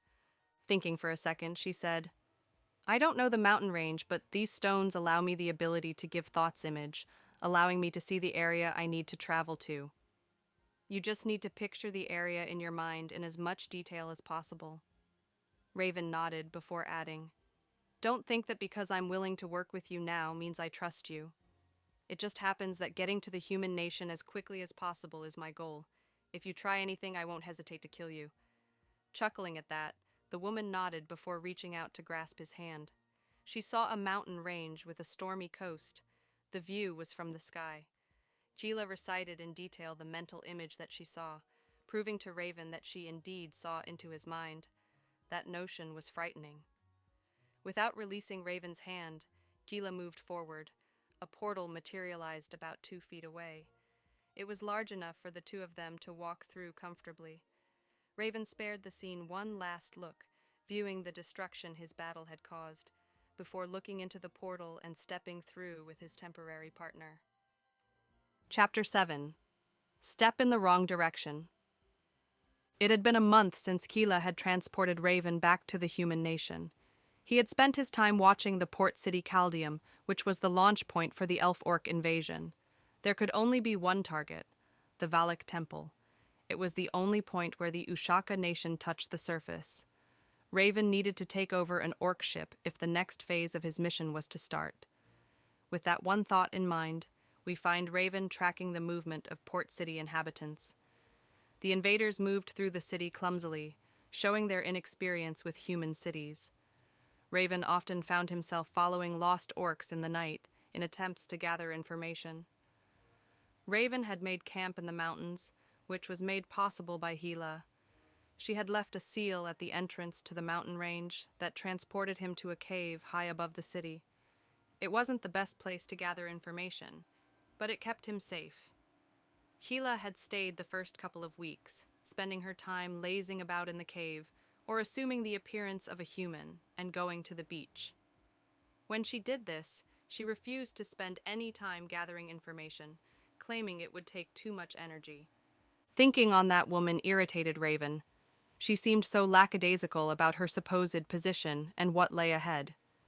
She was planning a coup d'etat and had been sent to assassinate Akira, leaving the Elf Kingdom without its master strategist and under assault from within. Yet, that woman had spent the first 2 weeks following him around, pestering him with questions about his life and mission. She did that until one day she declared she was done and vanished on the spot. Raven had figured his involvement in Akira's death was a blessing in disguise for the Dark Elves. With Akira dead, the Dark Elves' goals were accomplished, and he was out of the Elf Nation, leaving no trace of the culprit. Night had fallen, and Raven was perched on the roof of the city's Capitol building. It had taken him some time to find an unguarded route to and from the building, but it was well worth it. This was where the commanders of the joint forces resided. It made for the ideal place to gather information. Raven had learned the guard's schedule for the port, which was vital to his plan. Tonight, however, Raven had another objective: capture and assassination. There was a group of slave traders who captured and sold humans to the royals of different nations. Disrupting the slave trade would cause tensions in the city to rise and hopefully draw out Ziki the conductor, who was in charge of the slave trade. The group of men inside spoke of a shipment of slaves that was headed to DU. Once the men finished speaking of the slave shipment, Raven took his leave, missing the men speaking of Tauhaki, an Ushaka general who was terrorizing the ships that passed through his territory, which happened to be the route the slave ships took when delivering to the Orc nation. Raven was moving from building to building with practiced ease, heading towards a rundown-looking warehouse. It was where the slaves were kept. It normally only had 3 guards, but as he landed across from the warehouse, Raven noticed that there was a lot of activity happening below. Pausing to watch, Raven noticed that while there was a steady stream of orcs moving in, not a single slave was seen. This required a closer look. This was supposed to be a simple scouting mission, but he couldn't ignore this change in movement. This could be the opportunity he was searching for. Raven had planned to allow himself to be captured as a child slave to infiltrate the building, but with no idea what had changed, he would have to take a more direct approach. Stepping to the ledge, he launched himself through the sky, landing silently on the warehouse roof. Wasting no time, Raven moved to the closest window to see what was happening inside. He was shocked by what he saw. The warehouse was full of steam and fire, with several orcs standing, arms outstretched, seeming to manipulate the 2 forces. At the head was Zeke, directing them. Raven watched, captivated by the scene in front of him. As the shock wore off, he was left in awe, watching the orcs move in unison, mastering these 2 forces. Deciding to wait until the orcs completed their task, Raven slipped into the warehouse, using the shadows to mask his movements. He perched above the orcs, peering down as their hands began to glow and their movements became more rigid. The fire and steam seemed to be compressing until they revealed the metal frame of a battle engine. That was a shock. Raven had only heard rumors of these war trains, but to see one was different. These trains, if the rumors were correct, could travel over all terrain they encountered, including the sea, making them more dangerous than warships. This was one of the achievements of the Elf and Orc alliance that worried Raven. His nation would only be safe for so long if this alliance was allowed to continue. Before Raven could decide on a plan of action, his target, who was at the head of the crowd, had slipped away as the men hurried about checking the battle engine. Forgoing his pursuit of Zeke for the moment, he watched the orcs below, who seemed to have finished their inspection of the engine. Taking one more moment, Raven let his body fall from the rafters, throwing 4 gas spheres, which shattered as they hit the floor, releasing giant clouds of smoke and preventing the orcs from seeing the small figure land. The orcs closest to Raven when he landed were spared the terror of hearing their comrades die, but being unable to see who or what was hunting them down like prey, as he swiftly decapitated them before moving onward. Having memorized the location of each orc before the spheres shattered, allowed Raven to have a general sense of where his targets lay. The battle, if it could be called that, only lasted 45 seconds from the time Raven landed until the last orc was eliminated. There was no time for a long fight. This was his opportunity. If the rumors of the battle engine's capabilities were true, then this was his ticket to Ornia, the country of the Orc nation. However, things wouldn't go as planned, as there was a spectator who started slowly clapping, exclaiming, "Bravo! Bravo!" Before Raven could see who it was, 6 arrows pierced the space he had previously occupied moments ago. Now was not the time to worry about who his enemy was. He needed to eliminate or disable them and escape with the battle engine. Raven sent a wave of gravity in the direction of the arrows, but for his efforts all he received was laughter. "You'll have to try harder." The smoke that once aided Raven was now a hindrance, obscuring this new threat, which sent another volley of arrows, this time coming from behind, which Raven barely dodged in time, leaving him off balance when he was hit with a staggering blow that sent him crashing to the floor. Raven couldn't understand how this person was concealing their presence so completely. It was like fighting a ghost. Not even when he was physically attacked did he sense his opponent. Cutting through the silence as if mocking him, the voice called, "Still trying to figure out where I am, eh?" Raven knew he needed to escape the smoke, and with that single thought, he shot into the sky, removing gravity around him, letting him float above and observe the area below, but he saw nothing. The battle engine was to his left, with a thick smoke cloud swirling below him, but there was no enemy in sight. Without warning, Raven was struck from behind, sending him crashing to the ground again. The disembodied voice called with humor, "Did you think you could come and kill me, boy? Many would-be assassins have tried." As the statement finished, smoke started gathering together until a figure stood before Raven. It was Zeke, only he looked slightly different, somehow more dangerous. Gone was his slouch and heavy coat, revealing an upper body that reflected the results of hours of training. But what stood out most were the symbols that covered his body, looking as if they were carved into him. Taking notice of Raven examining him, Zeke stated, "They are yet another result the Alliance has produced, though if I had to guess, I'm sure the higher-ups would call it a failure," shrugging as he finished speaking. Raven didn't know what to say. On one hand, he was more than a little curious about what exactly the man meant, but he really didn't have time to explore that, especially when the results would be the same, him taking Zeke's life and the battle engine. Seeing that he wouldn't be getting a response from the boy, Zeke chuckled as his body started to return to its smoky form. Raven wasted no time sending a wave of gravity out, pushing the smoke back, followed by him placing a gravity field around the room, shaped like a dome, limiting the space the smoke could travel. Zeke formed on top of the battle engine with a smirk on his face. The rest of his men would be on their way by now, so all he needed to do was keep this boy busy. From what he could tell, the boy controlled gravity, but that wasn't enough to kill him. He'd been underestimated and was going to enjoy making the boy pay. Raven was irritated. This was supposed to be a smooth process. Come in, kill everyone, take what he wanted. But no, this bastard had to have a body made of smoke, making crushing him impossible. But focusing on what would make this easier wouldn't help. He decided, ignoring his desire to call Porogami, to focus on the task at hand. He needed to make it to sea with the battle engine, and time was running out. He needed a plan. Seeing the boy lost in thought, Zeke went on the offensive, pulling out 2 daggers. He engaged the boy in deadly combat. Raven was taken aback by the attack, as Zeke had been indirect with his attack until now. The skill with which the daggers were wielded would have made short work of a lesser man, but Raven managed to avoid them gracefully. Bringing his own blades out, the two waged a war of attrition, which was something Raven couldn't afford. The longer the battle lasted, the greater it favored Zeke. The guards he had placed in the building were only a small portion of his forces, and with them returning, the boy would be trapped. Raven knew his time was running out, and this wasn't going to get him any closer to his goal. He needed a way to take Zeke out of commission. He'd operate the battle engine alone. It wasn't ideal, but at this point, capturing him was going to take longer than he had. As the two clashed for what seemed like the 100th time, Raven was struck with an idea. If he couldn't crush Zeke, he'd make him explode. With his plan set, he moved to create space between himself and his opponent before sending crushing waves of gravity at Zeke, keeping him off balance while he prepared for the next phase of his plan.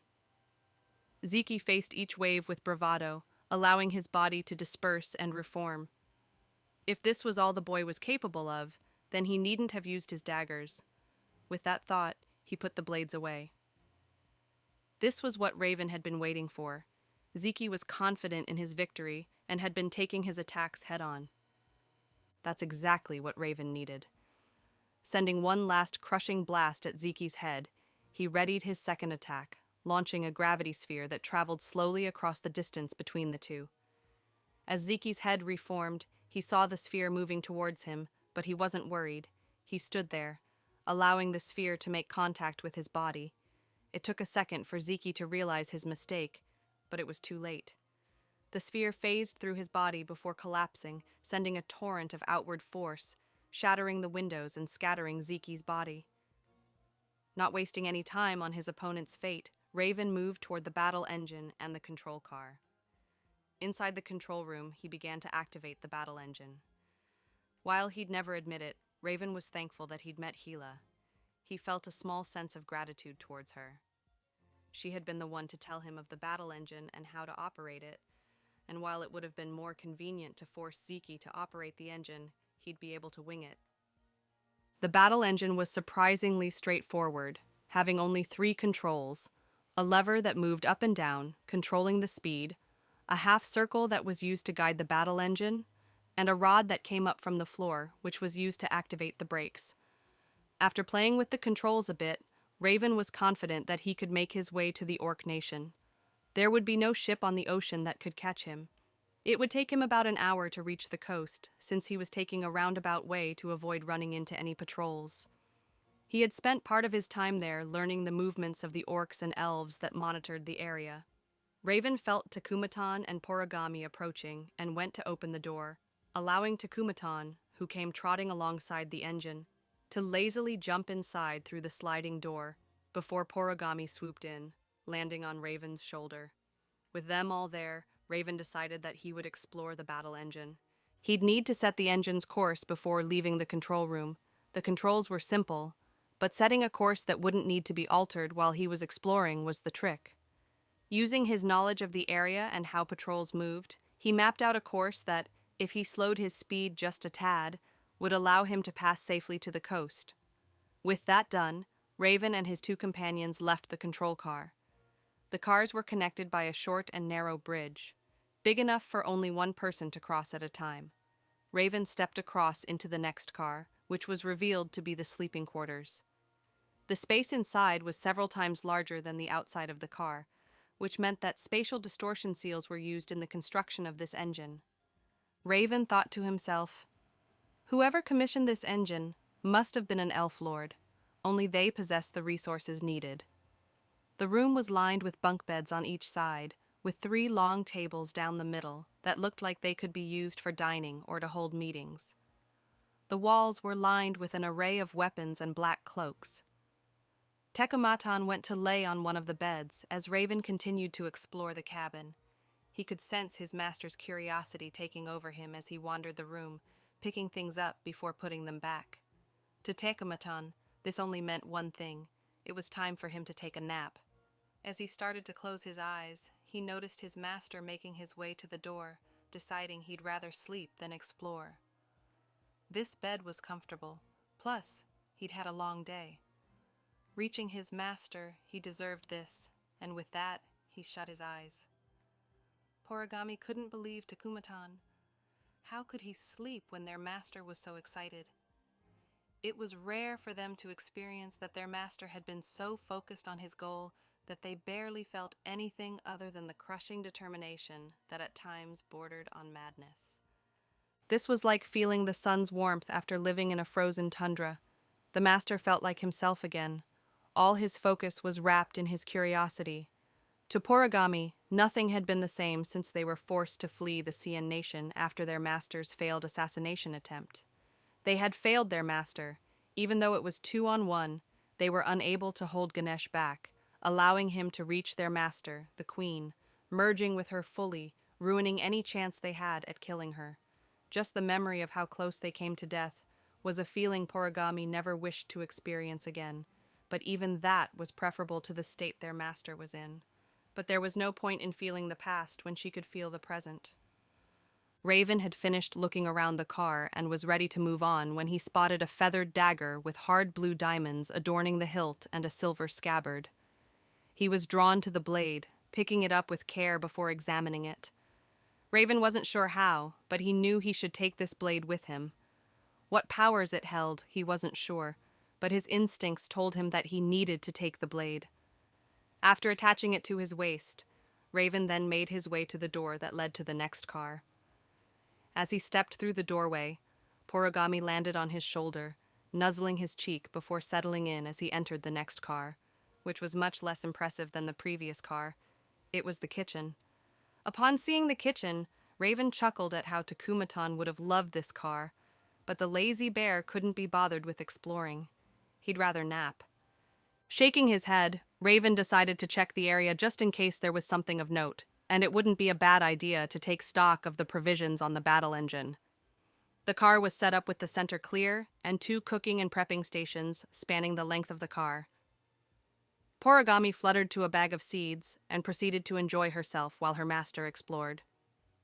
The car hadn't contained anything of note, but Raven had explored longer than he would have normally, allowing Porogami the chance to flutter around and peck at the variety of food present. Deciding he'd waited long enough, and truly his curiosity as to what the rest of the cars held, If lodging and the kitchen were so close to the front, what could the two remaining cars hold? Moving to the next car, Raven felt Poragami land on his shoulder as he entered the third car. The sight that greeted him caused him to stop in his tracks to marvel at the wonder before him. There was a 4-story library filled with books lining all the walls, with tables to study at. This was like a paradise for Raven. He could get lost in his curiosity forever in this place. Beyond the magnificence of the library was how it was constructed. This took the spatial distortion seal to an entirely new level. Raven was lost as to how the room was constructed, but that was just one more thing that made him love it. He proceeded to the nearest shelf, picking up an orange and gray book. Raven spent the next few hours flitting between the bookshelves, pulling different books out before returning to the shelf, only to grab another. The books spanned a variety of subjects, ranging from a record of forbidden seals to the geographic layouts of each nation. Having finished his 7th book, Raven began to realize how the library was organized. The first level contained geographic information on the nations and political and militaristic information on the nations. The second level contained theories about the 3 energies of the world and the spirit realm. The third level contained all information on the forbidden arts, with the 4th level containing information on the divine realm and the gods. Raven marveled at the amount of information gathered in one place. Taking all of it in made him think of a conversation he had with Gila. She spoke of the dark elves looking for a way to simultaneously protect and hide their vast collection of knowledge. They worried that if they were to be caught, not only they, but the knowledge they sacrificed so much to collect would be wiped out. Gila was confident in herself and the other dark elves, but like all those of her race, her mind followed a cold logic which told her that no matter how strong they were now, the full might of the elf nation would be more than enough power to erase them from existence. Immediately, Raven understood the significance of this battle engine. He had stolen their base. It was the dark elves' solution to their issue of being found out. A mobile base. Letting out a chuckle, Raven proceeded to shatter the mirror he had used to communicate with Keela. He had no intentions of returning the engine. The idea was genius. It was fully equipped with some of the most complex and powerful seals for protection and stealth, so unless you were right on top of an enemy, they wouldn't be detectable. This would be invaluable in the completion of his goals, and even beyond that, this would put him above all others. Raven's eyes shone golden as he promptly moved to the first level, determined to only move on once he grasped the contents of the previous level. Grabbing a book, he sat himself at a table before losing himself in his research. Raven felt himself growing tired as the sun crept through the forest, deciding that he'd take a quick rest on one of the couches in the room, sending a mental command to Takumaton to remain alert while he slept, to which the bear acknowledged lazily, which was enough for him. Poragami woke up as the sun peered through the window. She had found a nice perch to rest on once she realized that her master wouldn't be continuing his journey to the other cars. His curiosity had piqued as soon as he understood the true value of the room. Poragami had slept in the warmth of Raven's happiness, but now her master was resting, which left Poragami stuck in the room.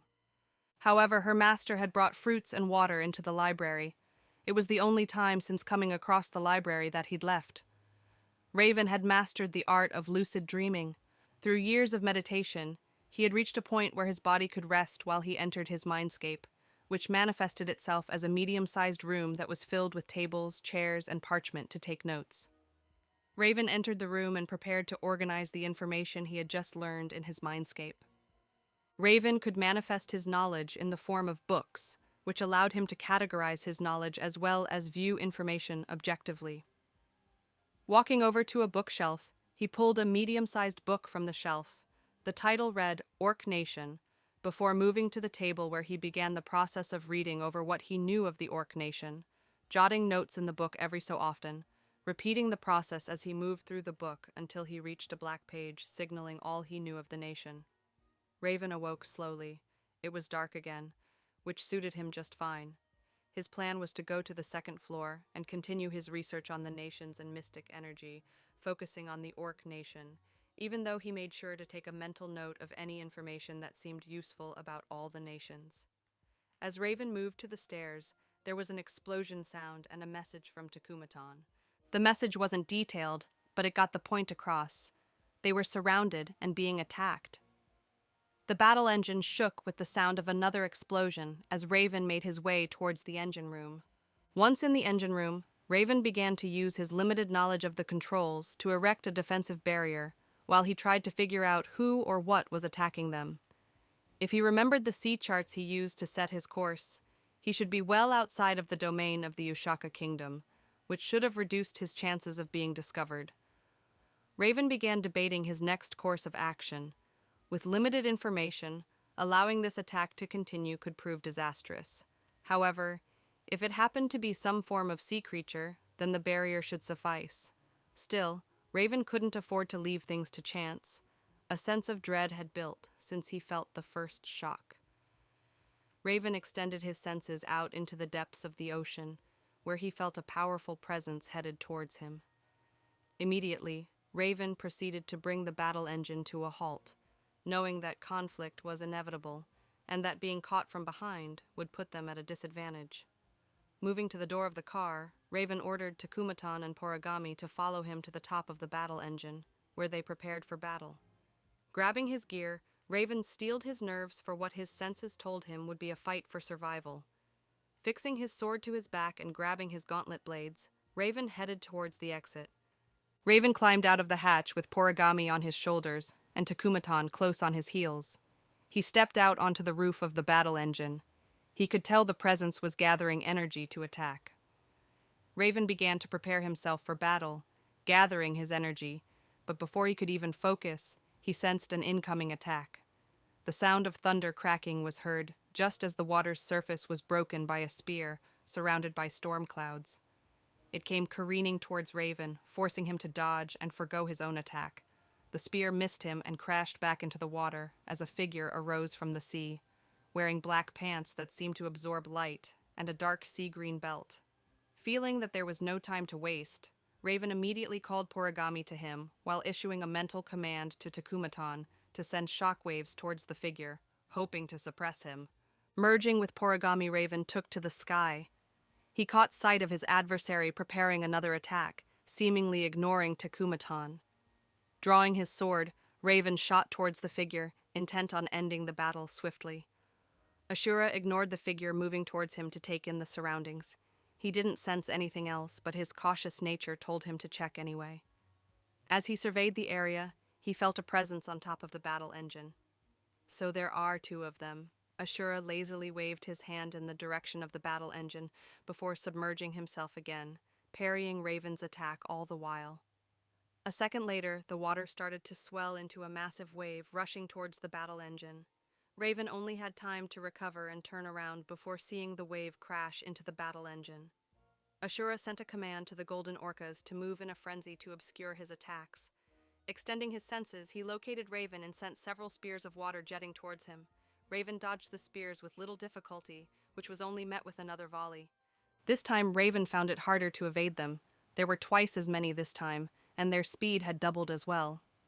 Ashura was watching Raven intently as he evaded another wave of water spears.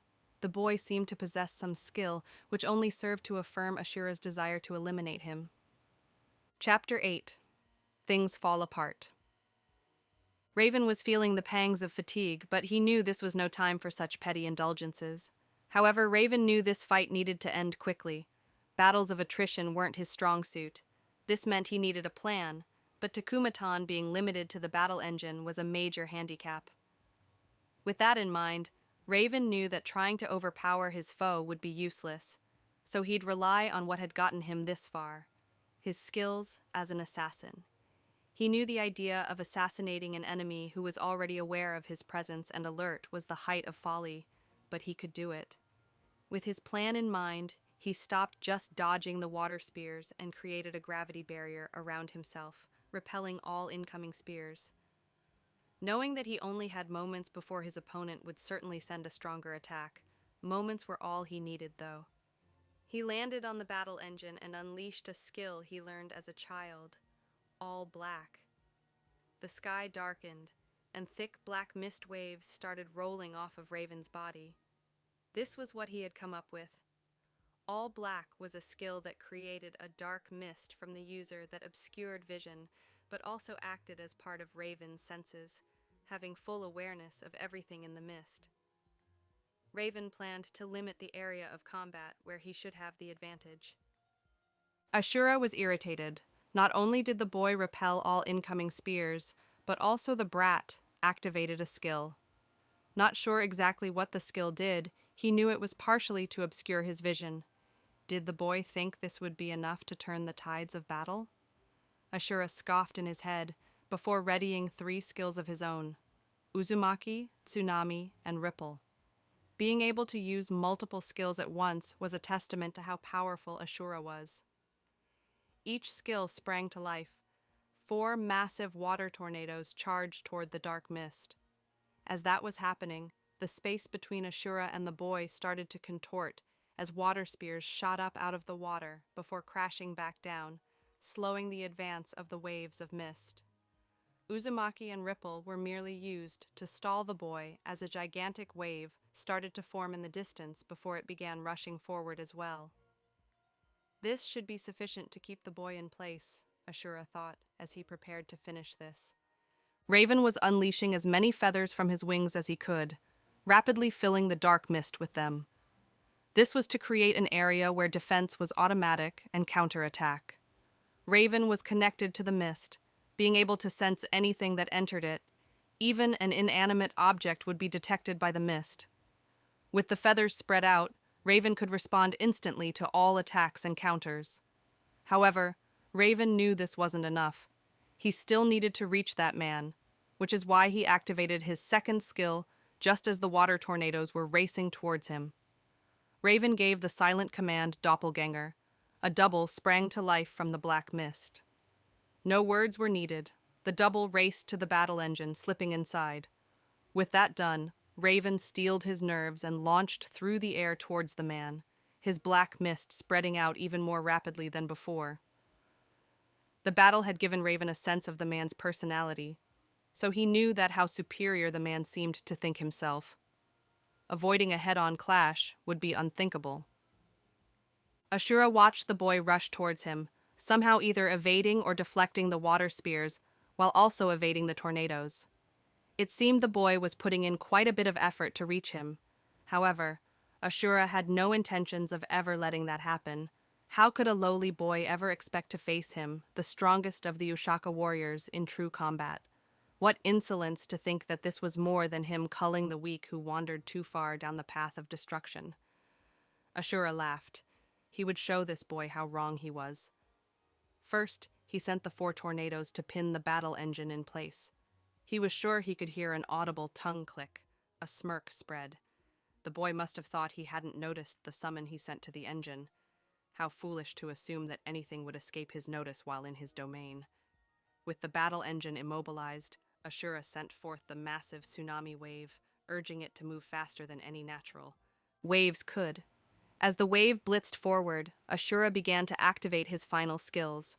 Concentrating, his hands began to glow. His left hand was a dark blue and his right was a vibrant blue. Spheres began to form in the center of both hands, each no bigger than a golf ball. He was ready to end this. Nothing could withstand the combination of Ice 7, a hyper-compressed ice storm that raged inside of its target's body, and Ice 19, a hyper-compressed molten ice that didn't freeze the target, but burned them and released massive amounts of stored electricity. With that, he waited, no sense of rushing the inevitable. Raven was irritated. His escape had been cut off. He'd sent his doppelganger to move the battle engine away from the combat area, getting enough distance before swapping places. There were no more moves to make. He had to commit fully to his attack now. Never had Raven felt so cornered. Not even when he faced the queen did he feel death's breath on his neck. But now, in enemy territory with nothing but miles of water in all directions, he knew it was either survive or die. And if those were his choices, he'd fight to his last breath. So he continued forward and resolved to see this through. He was the pride of his clan and a proud Cien warrior. He would not falter. As he was halfway to the man, the wave started to enter his range. Spinning all of his feathers in the shadow like a drill, he pushed them forward to meet the wave. They battled the power of the wave against the drilling punch of the feathers. Raven was being pushed back. He poured as much of his strength as he could into his skills, gritting his teeth.